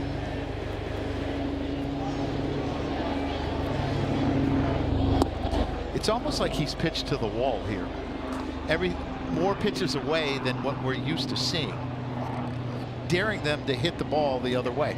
It's 15 for 18 strikes on a sinker, 13 for 15 strikes on his changeup.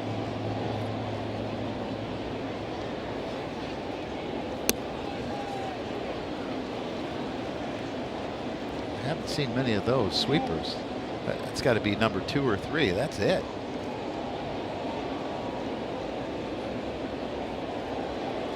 Sweeper kind of stays in the bag because you don't have any lefties in there. Exactly.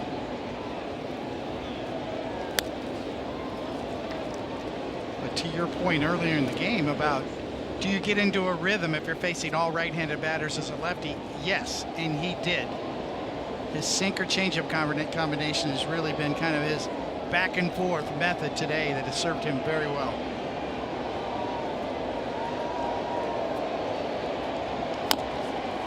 Charging, McMahon, bare hands, fires, not in time. Eaton beat it out. That's his second infield hit to McMahon. Slow rollers to third. Well, Eaton has figured it out. This is another great play by McMahon. He has to barehand it. He does everything he can to get Nate, but he runs well. And he's an outfielder slash third baseman that was up with Kansas City some. Now he's getting a chance to play here because of some injuries. He's kind of making the most of it. Hit a home run last night, their only run that they scored last night. And then he's getting infield hits all over the place. This is where you need another double play, Coney. They always say catchers are good for double plays. That's what Charlie O'Brien would always say. Good man for 2. And he's got his share of ground balls, has Max Fried today. Yes, he has.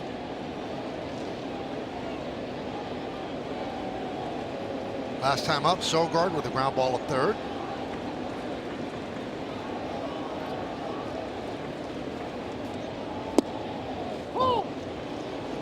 Here's your changeup again, Coney, on the outside part of the play. It's been the location of them too. I mean, I think he's left one up all day, and so many went down and away. Yes, got locked in with that release point all day.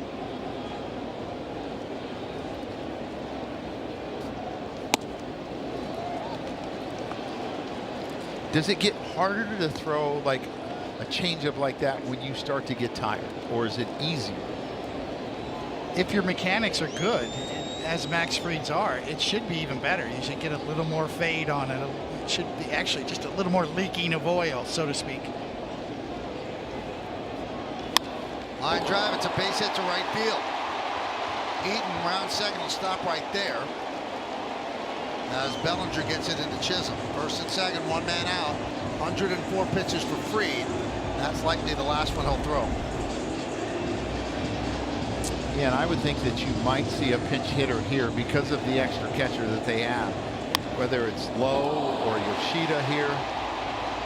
I tell you what, it looked like Eaton learned his lesson. He didn't test Cody Bellinger. He already tried to test one of the outfielders. We've seen this several times this year where Max Fried has talked Aaron Boone out of it. Aaron Boone doesn't make the move until he talks to Max Fried first. And Max Fried is pleading his case right now. I got this. He did it again.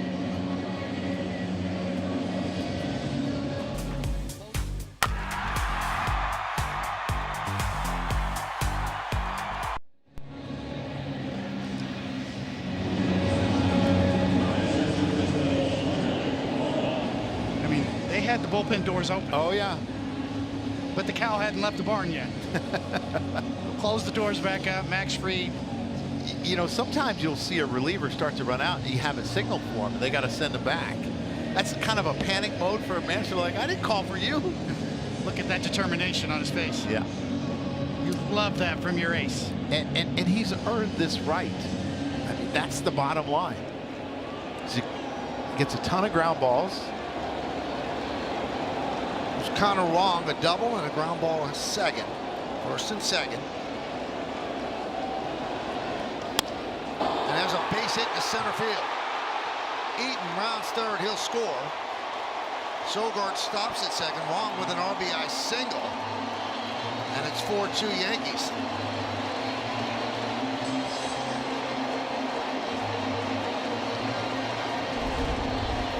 Tries to cut it and left it over the middle. The last two pitches he's left over the heart of the plate. Had a manager once tell me, don't go inside when a pitcher's near the end because they get tired and they don't have their legs quite underneath them anymore. Well, he gave him the hitter. It only took one pitch. You could see the frustration from Max Fried. Looking at the glove like he thinks he should have fielded it, but that was by him. So Max Fried goes 5 1/3. He's allowed 2 runs. The 2 runners on base, his responsibility. That's who's coming up. That's who's coming in.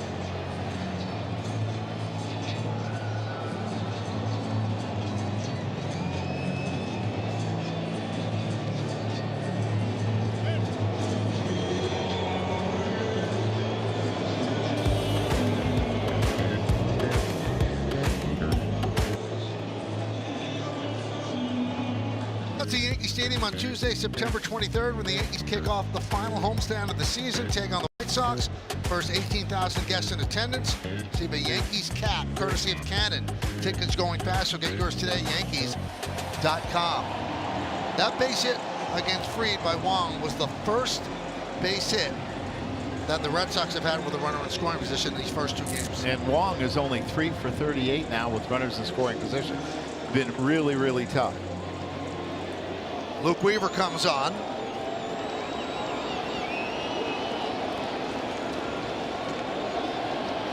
Interesting choice. Yankees like Weaver against lefties more than they like him against righties. And I think you have to be somewhat careful against Rafaela because he's 2 for 5 with a couple homers off of Luke Weaver, and he can hit a fastball that's up in the zone, and that's where Luke Weaver likes to go. He doesn't really have that really good breaking ball that he'll chase a lot. He could throw his changeup down to him.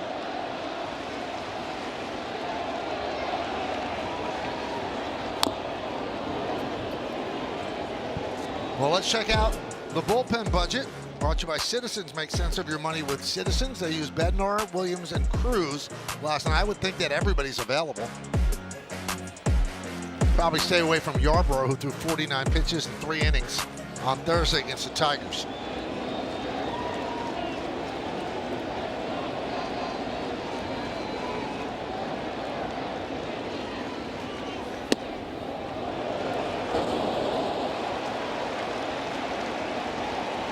Double-barreled action.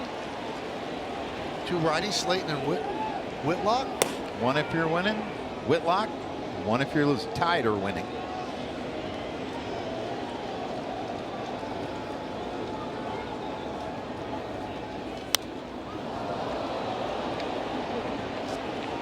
Do you ever remember as a manager having a starting pitcher talk you out of taking him out on the mound like we saw with Max Fried? Yeah, I think I would go out there, Coney, with an open mind. There were times when I didn't have an open mind in a sense. I knew I was going to make the pull. I would do it before I got to the line. But if I went through the line, I was giving you an opportunity for you to say, I'm good.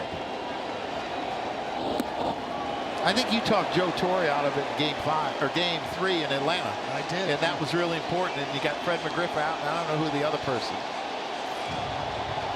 Well, crowd really getting into it. They have not had that much to cheer about. Sellout crowd, most of them standing.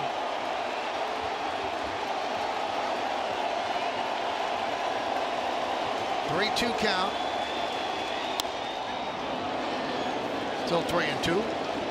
It's kind of a prime example right there of what you're talking about, Joe. There's, Weaver's really good pitcher, good fastball, righting, changeup, but there's just nothing in his arsenal to take advantage of Rafaela's chase ability, his ability to really expand the zone. I think that the best place for him to get him to chase would be a changeup below the zone. There's a lot of swing and miss there for Rafaela, but he might take it as well. And then you got the bases loaded. 3-2. Got him. Exactly what you called, Joe. Changeup, and he swings through it for a big second out. Right on cue. Yeah, I mean, this is his swing and miss pitch. And he's got swing and miss upstairs, but Rafaela can get to that. He's a quick twitch athlete. He can catch up. It's just a huge strikeout.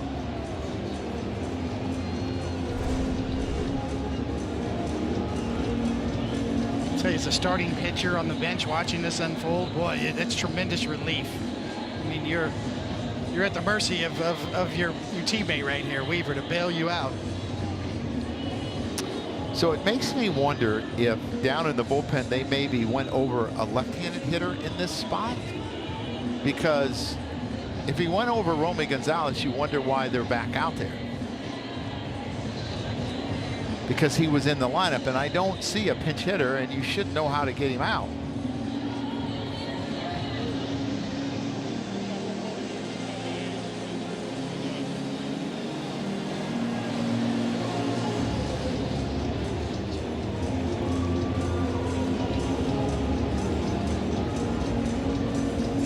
Gonzalez hits the changeup really well, but he also has a very high whiff on it too. So it's kind of feast or famine on the changeups from right-handers. Gonzalez 1 for 3 against Fried. Fastball strike. Weaver against left-handed batters, they hit 164 against him. Against righties, 225. When you think about it, lefties are low ball hitters. Yes. And then his changeup plays so much better. Righties are high ball hitters. I never really understood that. Why a lefty is more low ball hitters than high ball hitters, and it's the opposite for right-handed hitters. There are a lot of left-handed hitters that are natural righties, so their lead arm is their strong arm. Not every lefty hitter is a lefty thrower. 1 and 2. It's one theory. Anecdotal, but I like theories. I told people as a manager trying to get to sleep in that, I came up with a lot of theories. That's where I came up with my umpire theory.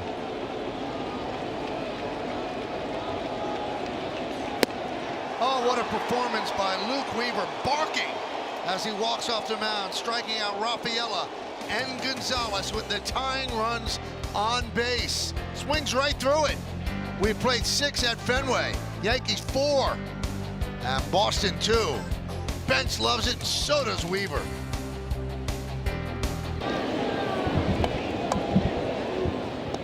Yes, his animated series Bronx Buds, presented by Hexclad, is back for a new season. Check out the latest episode featuring our very own Meredith Morakovitz and Nancy Newman, streaming now exclusively on the Gotham Sports app.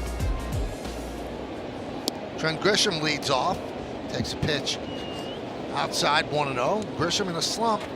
He's 0 for 2 today, 1 for his last 21 in the last 6 games. Michael, I like putting a positive spin on it. He's due, Michael. Do you believe in due? I do. All right. did you ever meet my mom? I believe so, yes. Joan Cohn? Yes. Yes. Joan Cohn believed in due. Yeah, you're due.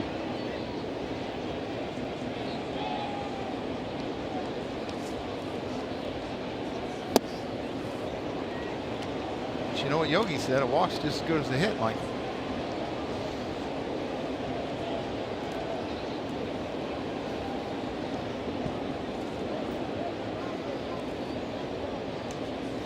There's a strike.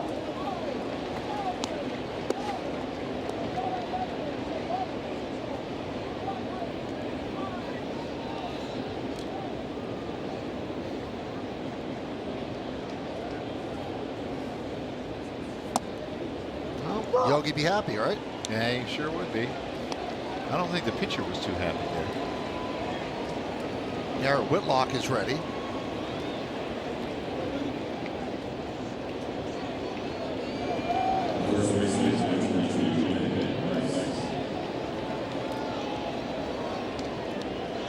Leadoff walk. Yankees leading 4-2. They know that the Blue Jays came back to beat the Orioles, so to stay within 3, they need to hold on and win this. And Red Sox, the same deal. If the Red Sox lose this game, all of a sudden they're 3 games behind the Yankees for the #1 wild card. If the Yankees and the Red Sox meet each other, and the 1 and 2 wild cards meet each other, it will be at Yankee Stadium, unless things change. So, if Garrett Whitlock's up now, why was Justin Slayton up? Why were they both up? Because I thought it was win-loss, but maybe it's the pocket. You know, they don't trust Slayton enough with Judge. They'd rather Whitlock. So, Paul O'Neill had a great question, and we batted it back and forth, and this was actually off the air. But, Joe, you had to make decisions like this. Say the last game of the year. Here we go. Do I start? You start Max Fried to get the #1 seed over the Red Sox, so the games are at Yankee Stadium, or do you save Max Fried for game 1? How many days off are in between? 1 day. No, I don't start Max Fried. So you'd rather play Have the Max. games at Fenway? I want Max Fried. And the same question would go to the Red Sox. Would they start Garrett Whitlock? Garrett Crochet. Garrett Crochet. You agree, David? I do. There's a lot of I do's going on around Especially here. seeing that ball Judge hit last night here at Fenway. So And let's add Stanton to the equation. add Stanton in there too.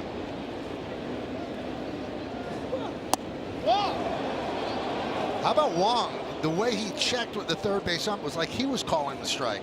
But Will Little said no, he did not go. Not so fast. Lee Corso's old line. Yeah. So fast, my friend.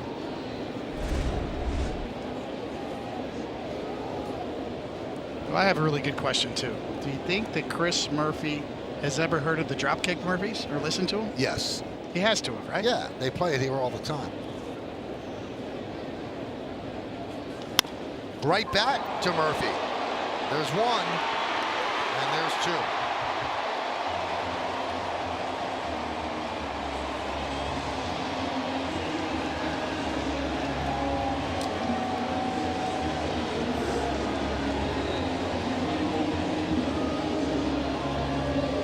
So here comes Cora with Judge coming up.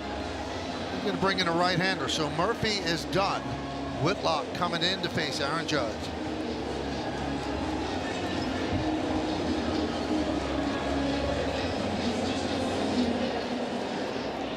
By Mohegan Sun, something's always happening at Mohegan. By Chef IQ, the wireless stay-in food thermometer that guarantees steakhouse results. Get perfection. Visit chefiq.com. And by Nissan. At Nissan, we make cars that thrill.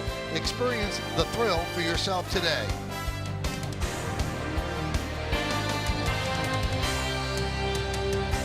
Sharing secrets, information about Garrett Whitlock. Whitlock against Judge. He's not been scored upon his last 7 appearances. Really good strikeout stuff. You see the strikeouts per inning, 79 and 64 innings. Yeah, he's good. Yes. Left center field. That's going to dunk in there for a base hit between Ref Snyder and Rafaela. So a base hit for Judge, and that brings up Bellinger. It's a little jam sandwich that straightened the ball out. It didn't hook it all because he got jammed, and it didn't hook to Ref Snyder. And Rafaela playing a little bit on the other side of second base because Judge drives the ball so well to right center. Can't get there. It's perfect placement. Yeah, when you talk about the luck factor in hitting and random variance and whatever you want to call it, that's an example right there. The ball's set 75 miles an hour, just in the right spot. He makes enough hard outs, like the ground ball he hit to Yes. Story, that Absolutely. yeah, he deserved that.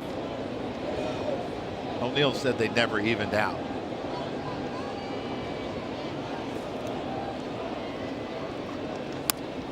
Ground it right to Gonzalez. Steps on the bag, and that'll do it. No runs ahead. 1 man left. Time for the 7th inning stretch in Boston.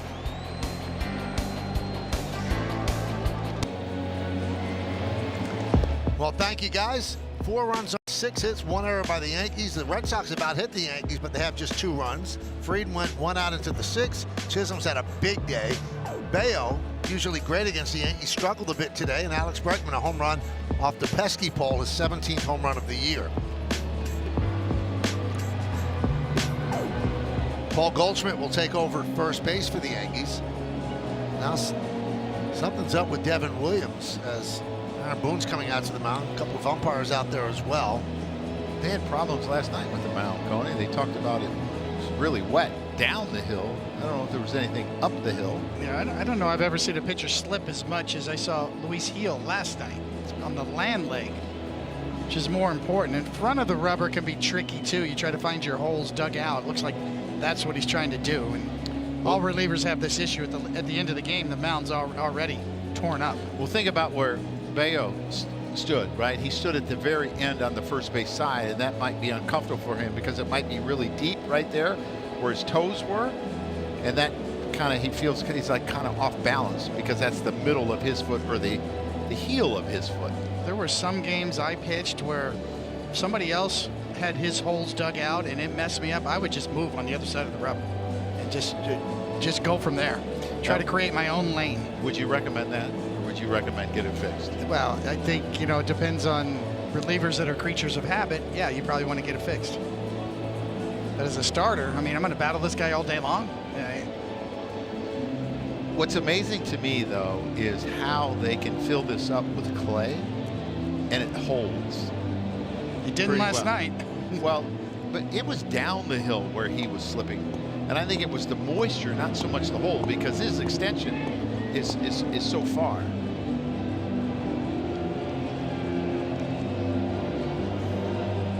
There's a method to that madness, and it works pretty good. Now, Joe, as a manager, if the opposing pitcher was having some problems, would you give Danny Cunningham the stint guy if he helped him out? No, I mean, this is more about the spirit of competition and somebody not getting hurt, right? That's what you worry about. That's what I was worried about last night with Luis Heel. The land leg's so much more important in terms of injury than where you're pushing off by the rubber. And what I tried to never forget, Michael, is how precious someone's career is. Mm-hmm. It's short. If you're lucky, you get to play 10 years, but, it's not always the case. You don't ever want something like this to cause an injury that they never play again. Even though I was really, really competitive. Yeah, I was trying to weigh what would be more important to you, but you are a nice guy, so I think the career would probably just edge it out.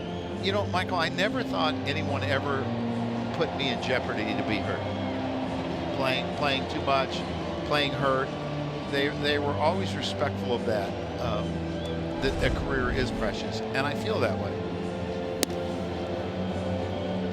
I love that noise. Bam.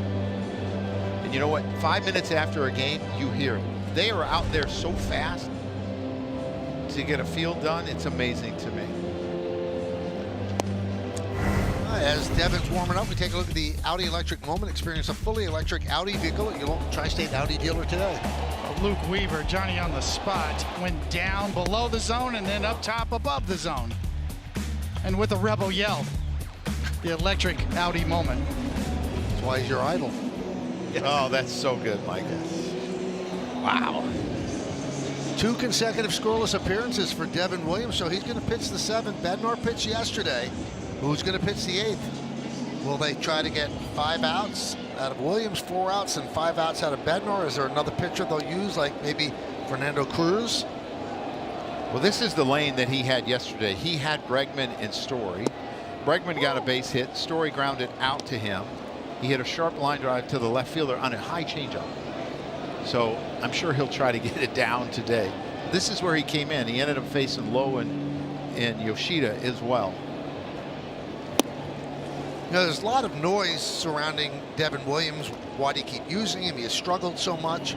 And Boone put it into perfect perspective last week at the stadium. He said, you hear the noise. You hear what people are screaming about. He said, but if we had listened to the noise last year about Clay Holmes, where he was terrible, don't use him anymore. He said, if we had listened to that, we wouldn't have gone to the World Series because we made sure he got straightened out, and he was a big part of that trip to the World Series. And I think they know they need Devin Williams. Michael, there's a point that you have to say is, you know, they talk about the struggles in the bullpen. You're not going to win without these guys. Right. You can't expect certain guys to give you 2 innings every day in a playoff. You need all these guys, so you have to straighten them out. You don't have a choice. And the Yankees have a little bit of an advantage because they have a nice margin of dropping out of the wild card. They've got a pretty good lead, so they could afford to keep working, because not every single game is. It's important if you want to catch the Blue Jays, but to stay in a playoff spot, they've got some room. 2-2. I think that if you were to ask me what's more important, winning the division or having everyone straightened out going into the playoffs, I would say everyone straightened out. I agree. And I agree on all counts. You need this guy to get to where you need to go. Fly ball. Grisham is there. 1 out. And I always believe the key for Devin Williams is being able to throw his fastball for a strike. Because if you can't, then it's really difficult, because this changeup really is a chase pitch. When he throws it for a strike, it flattens out some because you got to get it up in the zone. So his ability to throw fastball with his, or strikes with his fastball up in the zone or away in the zone is really important.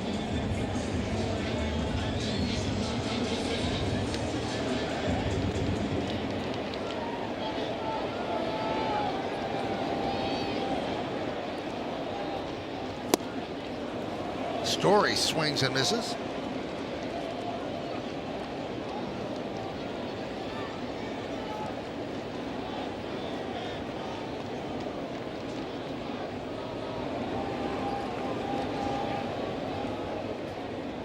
Shows bunt, takes up and in. So 2 straight fastballs against Story. Something you don't see every day. Your third hitter, your RBI leader, your home run leader, dropping down a bunt. It tells me he understands the game, that they need base runners.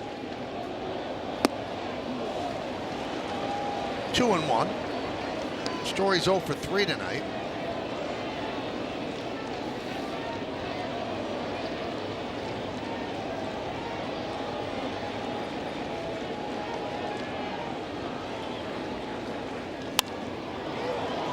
Left center field. Coming on is Grisham, covering a lot of ground. 2 outs. Really good jump, a really good read of the swing, because a lot of times when you see a home run hitter hit the ball in the air, your initial step is back, and you can't really hear if it's off the end of the bat because of the crowd noise. And he did a really good job of getting a good jump on this ball, reacting quickly, because he's not the fastest outfielder even on the field right now, but he gets great jumps and understands where the ball is going to come down. A really good pitch from Williams there on 2-1, down and away changeup. Jumps up and hits Refsnyder. Now they're leaving Refsnyder in rather than going to one of their lefties, because, you know, the changeup is probably more effective against a lefty than it is against a righty. The other thing is there's 2 outs. Number 1, Refsnyder is an experienced hitter. He had a big hit the other day in Oakland off a right-hander on a slider to tie the game up. And you're going to want to pinch hit for all these guys at the bottom, all those lefties.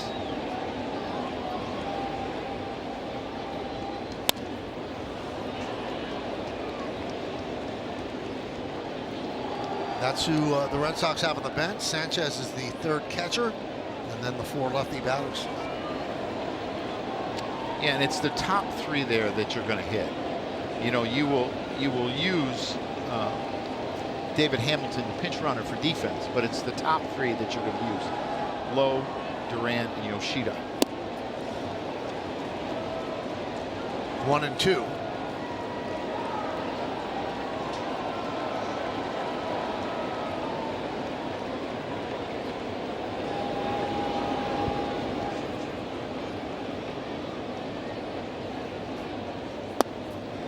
Two on Refsnyder.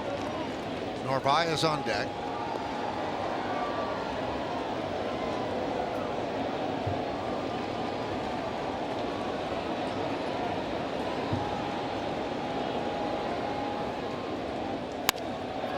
right to Caballero. And Williams works a 1-2-3 inning here in the 7th. Let's go to the 8th. Turned into a nail biter, 4-2 Yanks.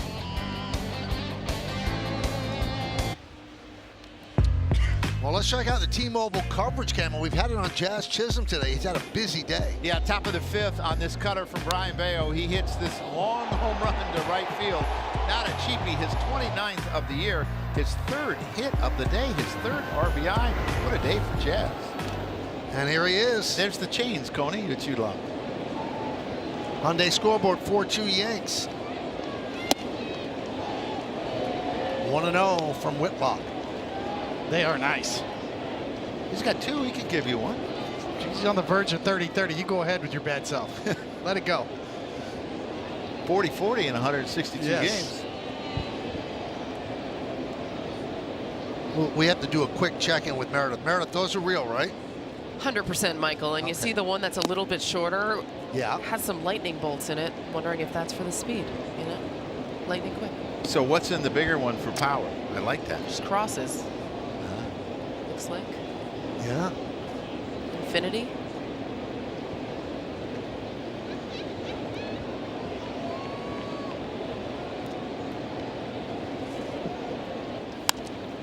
Goes the other way. Ref Snyder will make the play on the warning track.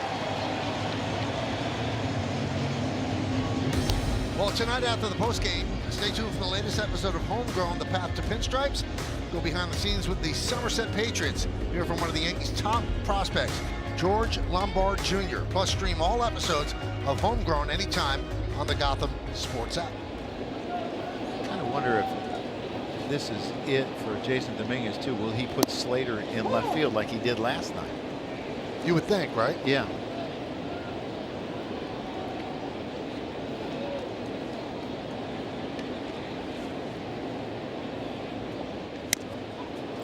A piece of the bat went flying, so he'll get a good piece of lumber. So it looks like Cruz will pitch the bottom of the 8th.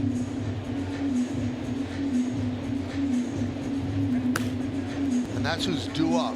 Might not be who he faces, but that's who's due up. It's been the bottom of the order that's had all the success today. When you look at the Boston Red Sox, when you look at 6, 7, 8, 9, they have 7 of the 9 hits. And you're going to pinch hit for them. Matchups.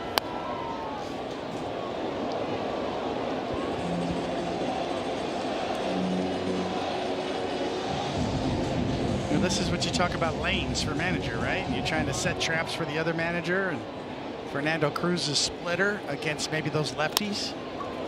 Base hit for Jason Dominguez. A bullet the other way. And now he's the threat to go. 21 stolen bases. Yeah, these are the things that you have to think about as a manager too, and about, do I turn him loose? Because, and the one thing that you think about is you want Judge to hit one more time today. So you don't want him to get thrown out. So if you get through this, Caballero and Wells, and there's 3 outs after that, you only need 1 hit for Judge to hit again. But I would think that they're going to push the envelope, because that's what they've been doing to try to get another run. Some of that will determine on Whitlock too on the mound, how quick he is to home plate, how much time he gives. There he goes. Pitch foul back. Boone said something interesting today, Joe. He said, you know, we've been thrown out the fewest on the bases of anybody. And he said, but that's not necessarily a great thing. I agree. He said, I don't mind if we get thrown. Like Jazz Chisholm got thrown out home plate. He said that was an aggressive baseball move. He said you want to be thrown out a little bit more because that means you're taking chances. Well, they're also near the bottom when you look at it. Extra bases taken. Like Boston's near the top.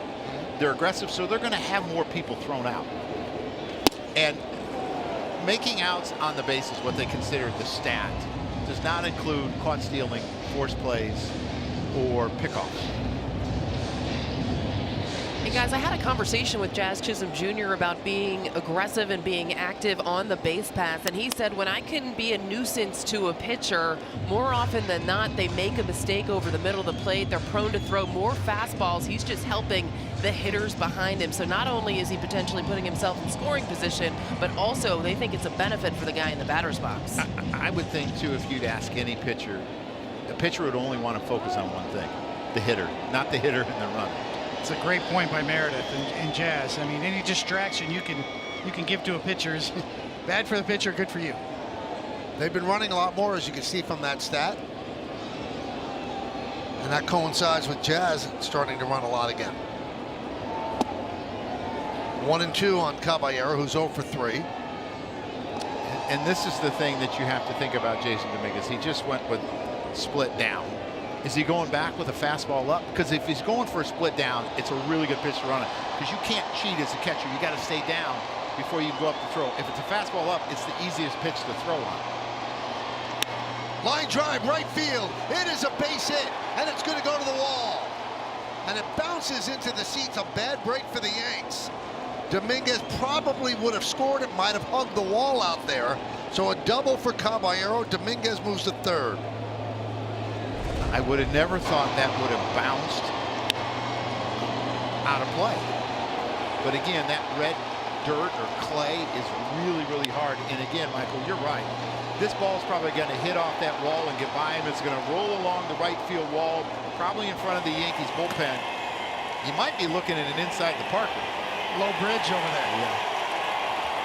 See the slope of the wall. All right, infield comes in for Wells. Second and third, one out. Fouled away. These are big runs to give the Yankee bullpen a little breathing room.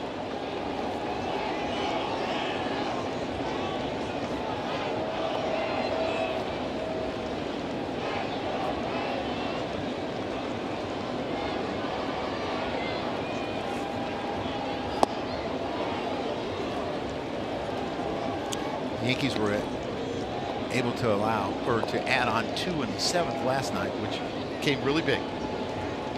Can they get a couple more here?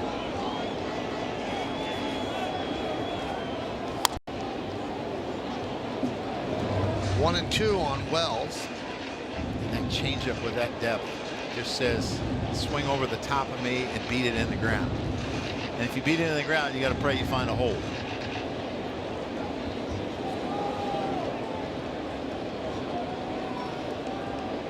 Swing and a miss.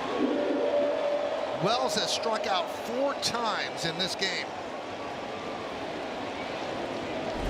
Well, the way you keep it on the ground is go down. You want to take a shot at striking him out, you go back up, and he does, up and in to the lefty. And after that changeup, it's even more effective and perfectly located.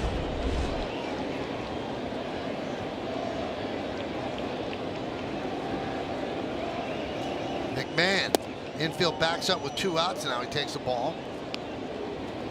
Man, showed bunt yesterday, or bunted for a base hit. He took it with him. You see Bregman's playing in at third base. He also holds the runner close to third where the pitcher doesn't get nervous. Ground ball, Gonzalez boots it, stays with it, flips to Whitlock, and Whitlock works into and out of trouble.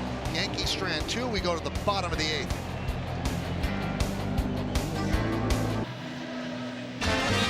Now it's time to name that Yankee. Here are the clues. This is a tough one. And the answer is Bill Mambo Kett. Former Met pitching coach. Spent a lot of time here in Boston. And we went to the vault. Here's Mambo. Wow, strikes out Mickey. And then with the Yanks. Good strong throw. Out of time. Over to third. Got him. See Mickey playing first base there? Yeah. There's Austin Slater in left field. Yesterday he played left field at the end of the game. Fernando Cruz against the pinch hitter Nathaniel Lowe. Pinch hitting for Narvaez.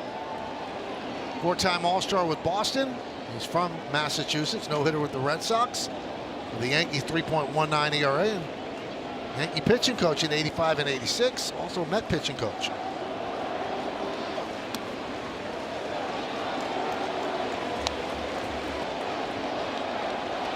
Last 2 appearances, Cruz has struggled a bit. Gave up that home run yesterday to Eaton, which broke up the no-hitter, and also the shutout. High fly ball. Shallow center. Caballero said, I want it. Tell you what, anytime you can get it out on a 2-0 pitch. 2-0 fastball right down the middle. Yeah. Sometimes hitters get themselves out. They used to say that about Tony Gwynn. The only place to get him out was to throw it right down the middle because he didn't know what to do with it. Should he yank it? Should he hit it? He didn't know what to do with it. Jaron Duran pinch hitting for Eaton. So he is emptying the bench of the left-handers. Yeah, he got him on a strikeout on a split yesterday, but you look at Duran's numbers on splits, he has killed them this year. Ooh, a slider. Yeah, now to me, that is excellent. That's a great sign to be able to get strikes. Just get a strike with it. Take the pressure off of that splitter a little bit. Yeah, he threw him fastball split yesterday. Deep to right field. Bellinger back, turning, looking, see ya. A pinch hit home run into the Yankee bullpen. And the Red Sox have pulled to within 1.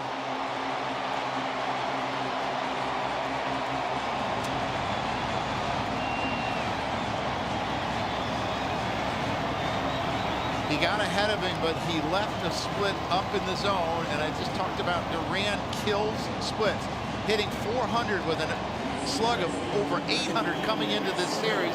He got one up and knew exactly what to do with it and took it out to right field, and now it's 4-3.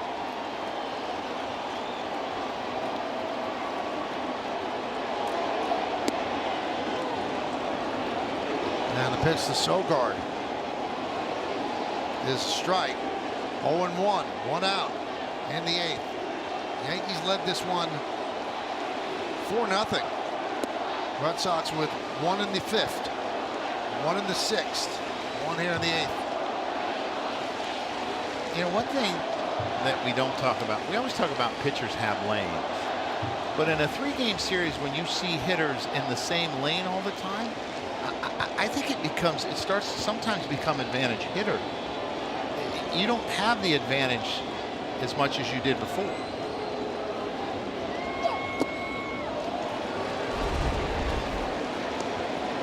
Well, it's just up. You could see that one just stayed up. You know, Fernando Cruz has an outstanding splitter. That was not one of them. That's just one that hung, and you just end up speeding up the bat at that point.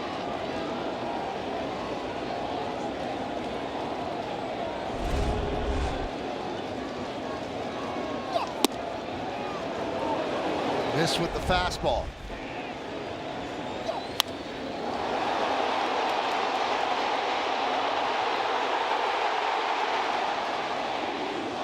See, nobody moves in the bullpen. No. When you hit a home run in the opposing bullpen, you don't touch it. Strike 3. Got him on the fastball. The only time you move is if it's going to hit you. Yes. That's when you move.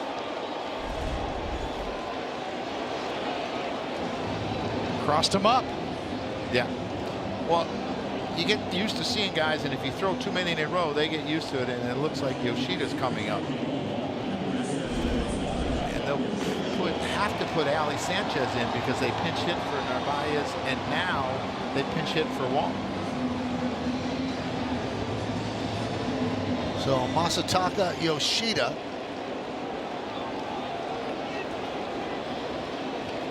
with 2 outs.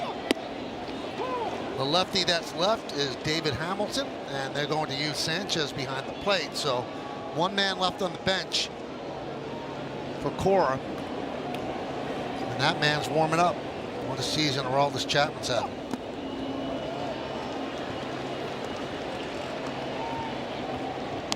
I've got used changeup over split to him, Coney, but it's not Fernando Cruz's split, and he's going to have to throw it to him because he's a pretty good fastball hitter.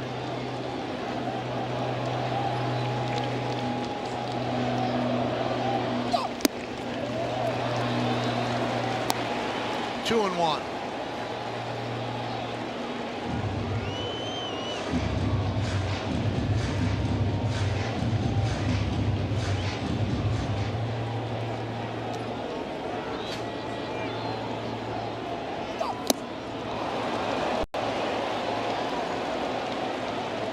2-2. What do you do here, Coney? You go split down? Yes. Yeah. I think even though he's had success off of splits too, you have to go with your best pitch. But you think about Japan, everybody throws a split. That's probably why he's had so much success. He was looking for it. Yes. Yeah, he was looking for it.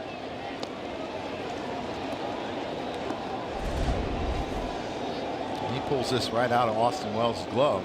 Those are the ones that you get catcher's interference. Jacoby Ellsbury was great at that.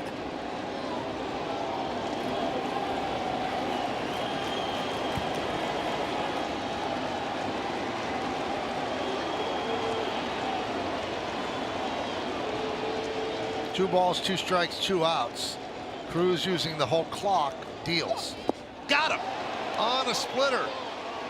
Wells to throw to first. Strikeout, put out 2-3. Cruz gives up the home run to Duran. But that's all. And we go to the 9th inning. A mega important game for both teams. You think it's big? Cruz shows you how big it is. 4-3.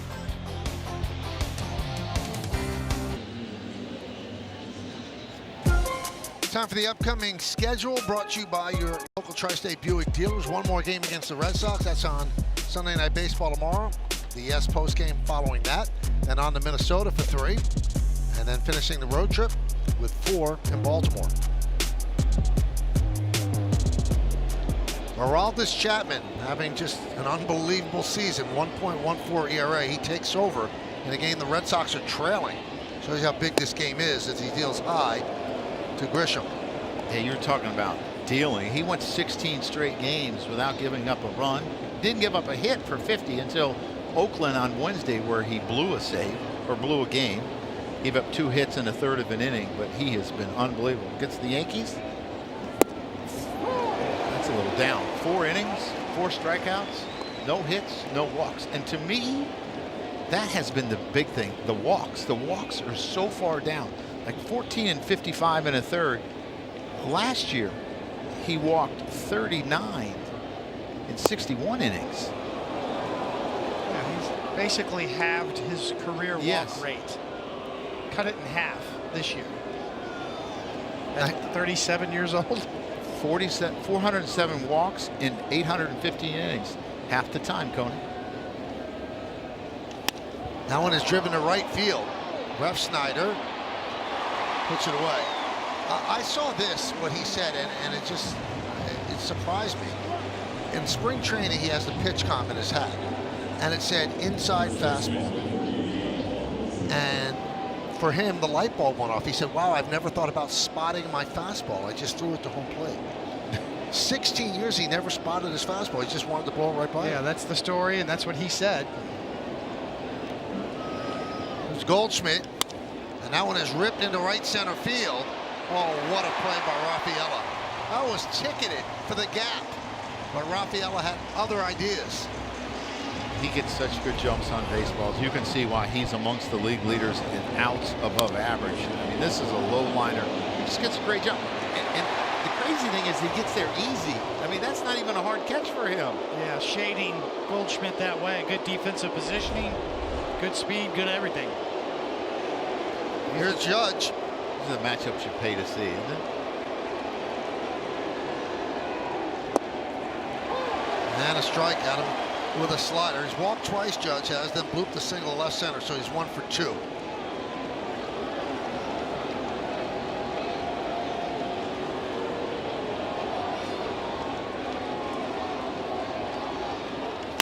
Up the middle and through. Past a diving Sogard. 2-out single. I thought that had him. I did. Oh. I went, oh. Oh. It's 106 miles an hour. He had no chance. What was the scariest one you ever got? Do you remember? I mean, I'm sure you never forget that. No, you don't. They hit me. The ones that they were scary. They got me in the shin. Never had one by my head quite like that. You know what I think he's done so well too is he's learned how to pitch more. He uses his slider and his split, and he doesn't throw 100 all the time. He waits till he gets ahead to add a little bit to his fastball, He gets a strike with it up in the zone. It's got really good run, and then he adds on as he gets deeper in counts. And a strike. 0-2.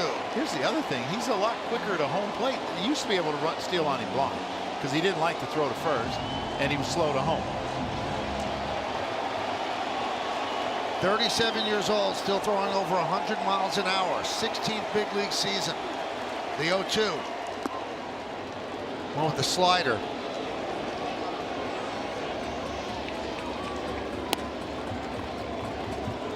Signed a one-year deal with the Red Sox, and he's been so good they just signed him to another with an option, which would take him to 39.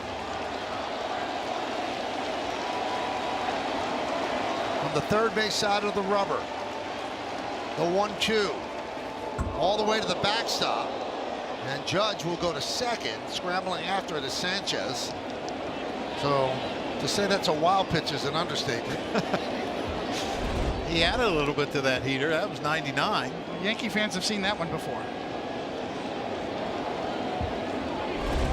Mr. Sanchez back there probably has not.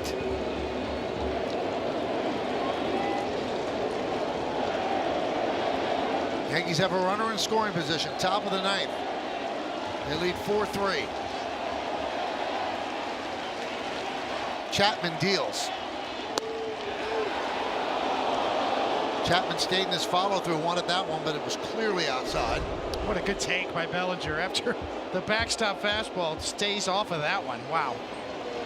How many hitters do you know, left-handed hitters, that can do that? There aren't a whole lot. Here's the payoff.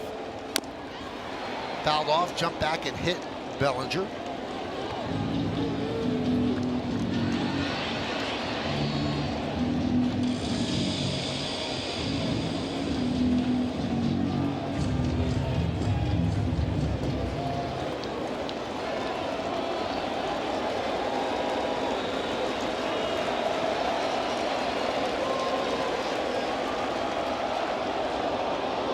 That was close to a balk. Kind of stumbled there right on the rubber.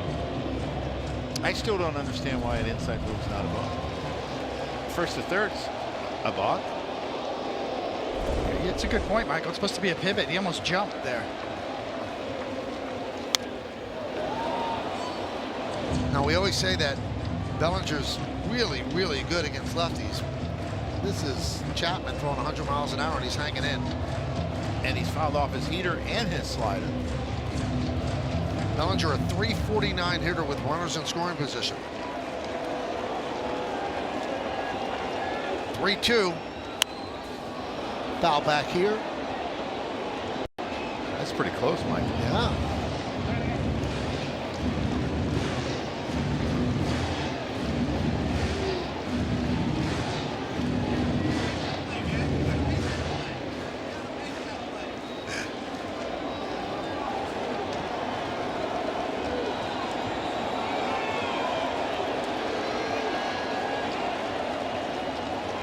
And another 3-2. Driven out to left field and deep. Going back Duran. He's going to play it off the wall. A big hit for Bellinger. He'll go to second with an RBI double. Judge scores, and the Yankees lead by 2. What an at-bat by Cody Bellinger to foul off a number of pitches. Gets a neck ball, lays off a tough slider. Fouls off a couple tough pitches, a heater up and a slider down, and gets a heater right down the middle and doesn't miss it, and hits it to left field off that wall. Just an outstanding at bat. And to get to second base, Jarren Duran's an outstanding left fielder, knows how to play this wall. This ball is hit hard. He's got a good, accurate arm. But Bellinger's hustling right away. He understands the complexity of the wall and what you have to do as a hitter. Just a great at bat and great base running. He's a ball player. On the 10th pitch of the at-bat. You want to, you talk about the yearbook photo? Yeah. That's a yearbook at-bat. At the end of the year, when you're putting together the highlight reel of this Yankee season, put that at-bat in the highlight reel. You think about Chapman. He went 50 straight batters without giving up a hit until the other day in Oakland, and now he's given up a couple runs in the last inning. A third in Oakland and 2/3 here. Just really good at bats. And think about 50 straight batters. That's almost 2 perfect games he threw. It's incredible. So here's Chisholm now. Bellinger on second. Still 2 men out. You know, I would think that Jazz would get a number of breaking balls here because Jazz can hit anybody's fastball. I don't care whose it is. I remember him hitting, I want to think it was Billy Wagner's or someone that was like, it was like, oh my goodness.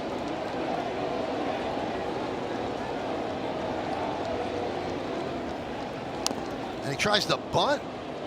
Fouls off the slider, 0-2. You know, it might have been DeGrom. DeGrom threw one up and in like at 99, and he got to it. We were like, whoa.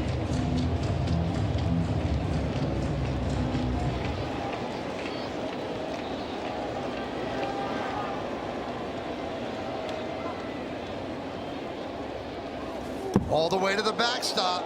Bellinger hesitated. Now we'll head to third.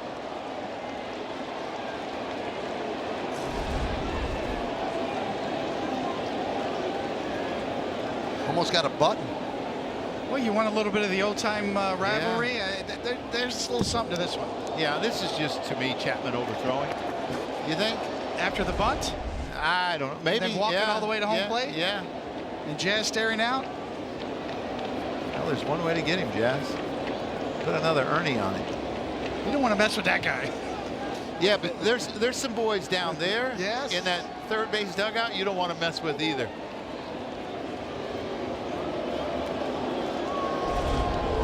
Okay, here we go.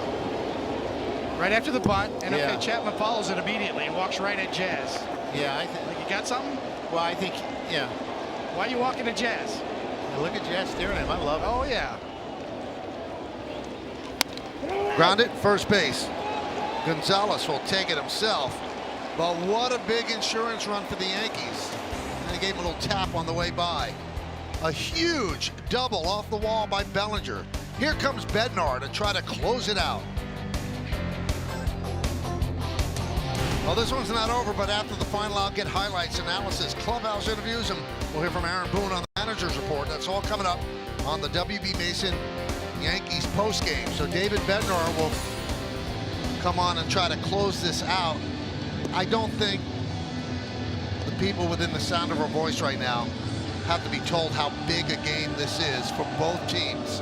If the Red Sox lose this game and you have Toronto already winning and come from behind bottom of the 9th inning against the Orioles, the Red Sox dropped so far behind Toronto that first place is probably a fantasy. The Yankees want to stay within 3. They want to move ahead of the Red Sox. And the Red Sox don't want to fall that far behind the Yankees. So this is enormous. Agreed, and it's enormous for the Yankees, for their bullpen for 2 consecutive nights to be able to hold it down and restore order for them down there. Rafaela leads off, and Bednar deals low, 1-0.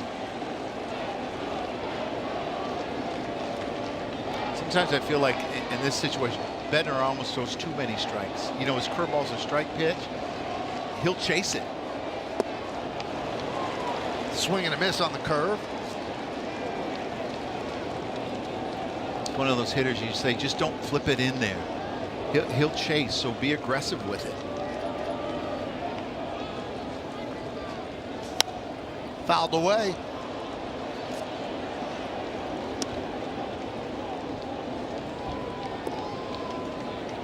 On deck, Gonzalez.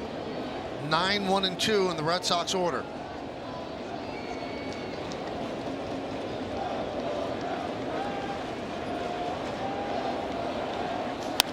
Line drive, right field. Bellinger makes the play.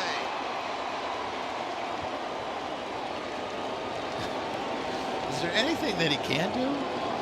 I mean, I know Aaron Judge has a chance to be MVP, but when you look at the Yankees, how important has Cody Bellinger been to the Yankees? His versatility, his ability to play Gold Glove defense wherever you put him. He can steal bases. He hits with runners in scoring position. He hits for average. He hits lefties. What a great first jump he got there. We have such a good view of it up here. Gonzalez with the ground ball to Jazz Chisholm. 2 away here in the bottom of the 9th inning at Fenway.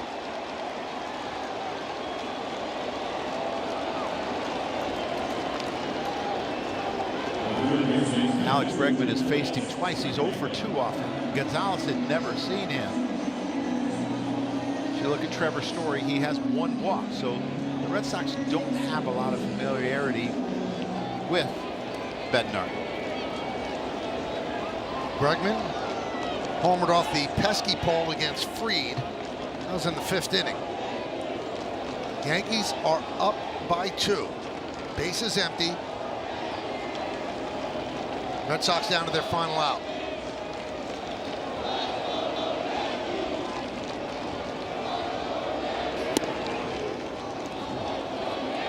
Take a look at the Bregman home run on StatCast 3D by Google Cloud. 91.2 off the bat, traveled 300, or would have traveled 316 feet. The only ballpark it would have been a home run in. High fly ball. This should do it. Grisham's there. Grisham makes the play, and the Yankees have taken the first 2 games of this series. A humongous win for the Yankees, and their magic number to make the playoffs is now down to 9. When you think about the Yankees, they had lost 8 in a row to the Boston Red Sox and now have won the last 3 and put some distance between them and the Red Sox. 3 games on the loss side. The Yankee bullpen coming through once again. Fernando Cruz just a blip on the screen, giving up the solo shot, but Weaver, Williams, Cruz, and Bednar restoring order for the Yankee bullpen. And now in the gauntlet, the 12-game gauntlet, the Yankees are 7-4. And tomorrow night, they can make it even better. So against all those playoff teams, they will be over 500. They win this one 5-3. We'll be back.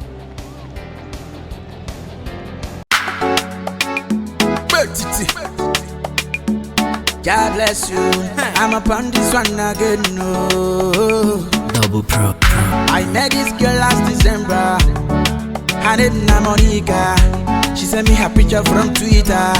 She dey always wear short Nika tie. Monica too fine, no, but Monica too like money. I spend money for Monica. She still the follow. She still the waka. See Monica with Brandy Boy. I see Monica with the GoPro. I see Monica with Tomo Healer. GC, now waiting this up. God forbid Monica. Monica no be wife for Natia. Too much money for Monica. I buy many things for Monica. Yeah. School fees for your brother. Christmas clothes for your sister. Plenty wrapper for your mother. I buy your father Okada tie. She still the waka. She still the follow. God forbid Monica. Monica no be wife for Matilda. If you get money, Monica go stay with you. If you not go get money, Monica fit stay with you. Monica, follow. If you get big things, she swallow. If you don't get, borrow. Monica don't take for Kalika, fish shame you. If you're today, no be the same you. Why can't they love the same you? Monica, when I see for Facebook, Monica go far away. Monica, they with that day. Fuck me, I go away. We tell me I like it. Just you can't spend money. Monica want come party.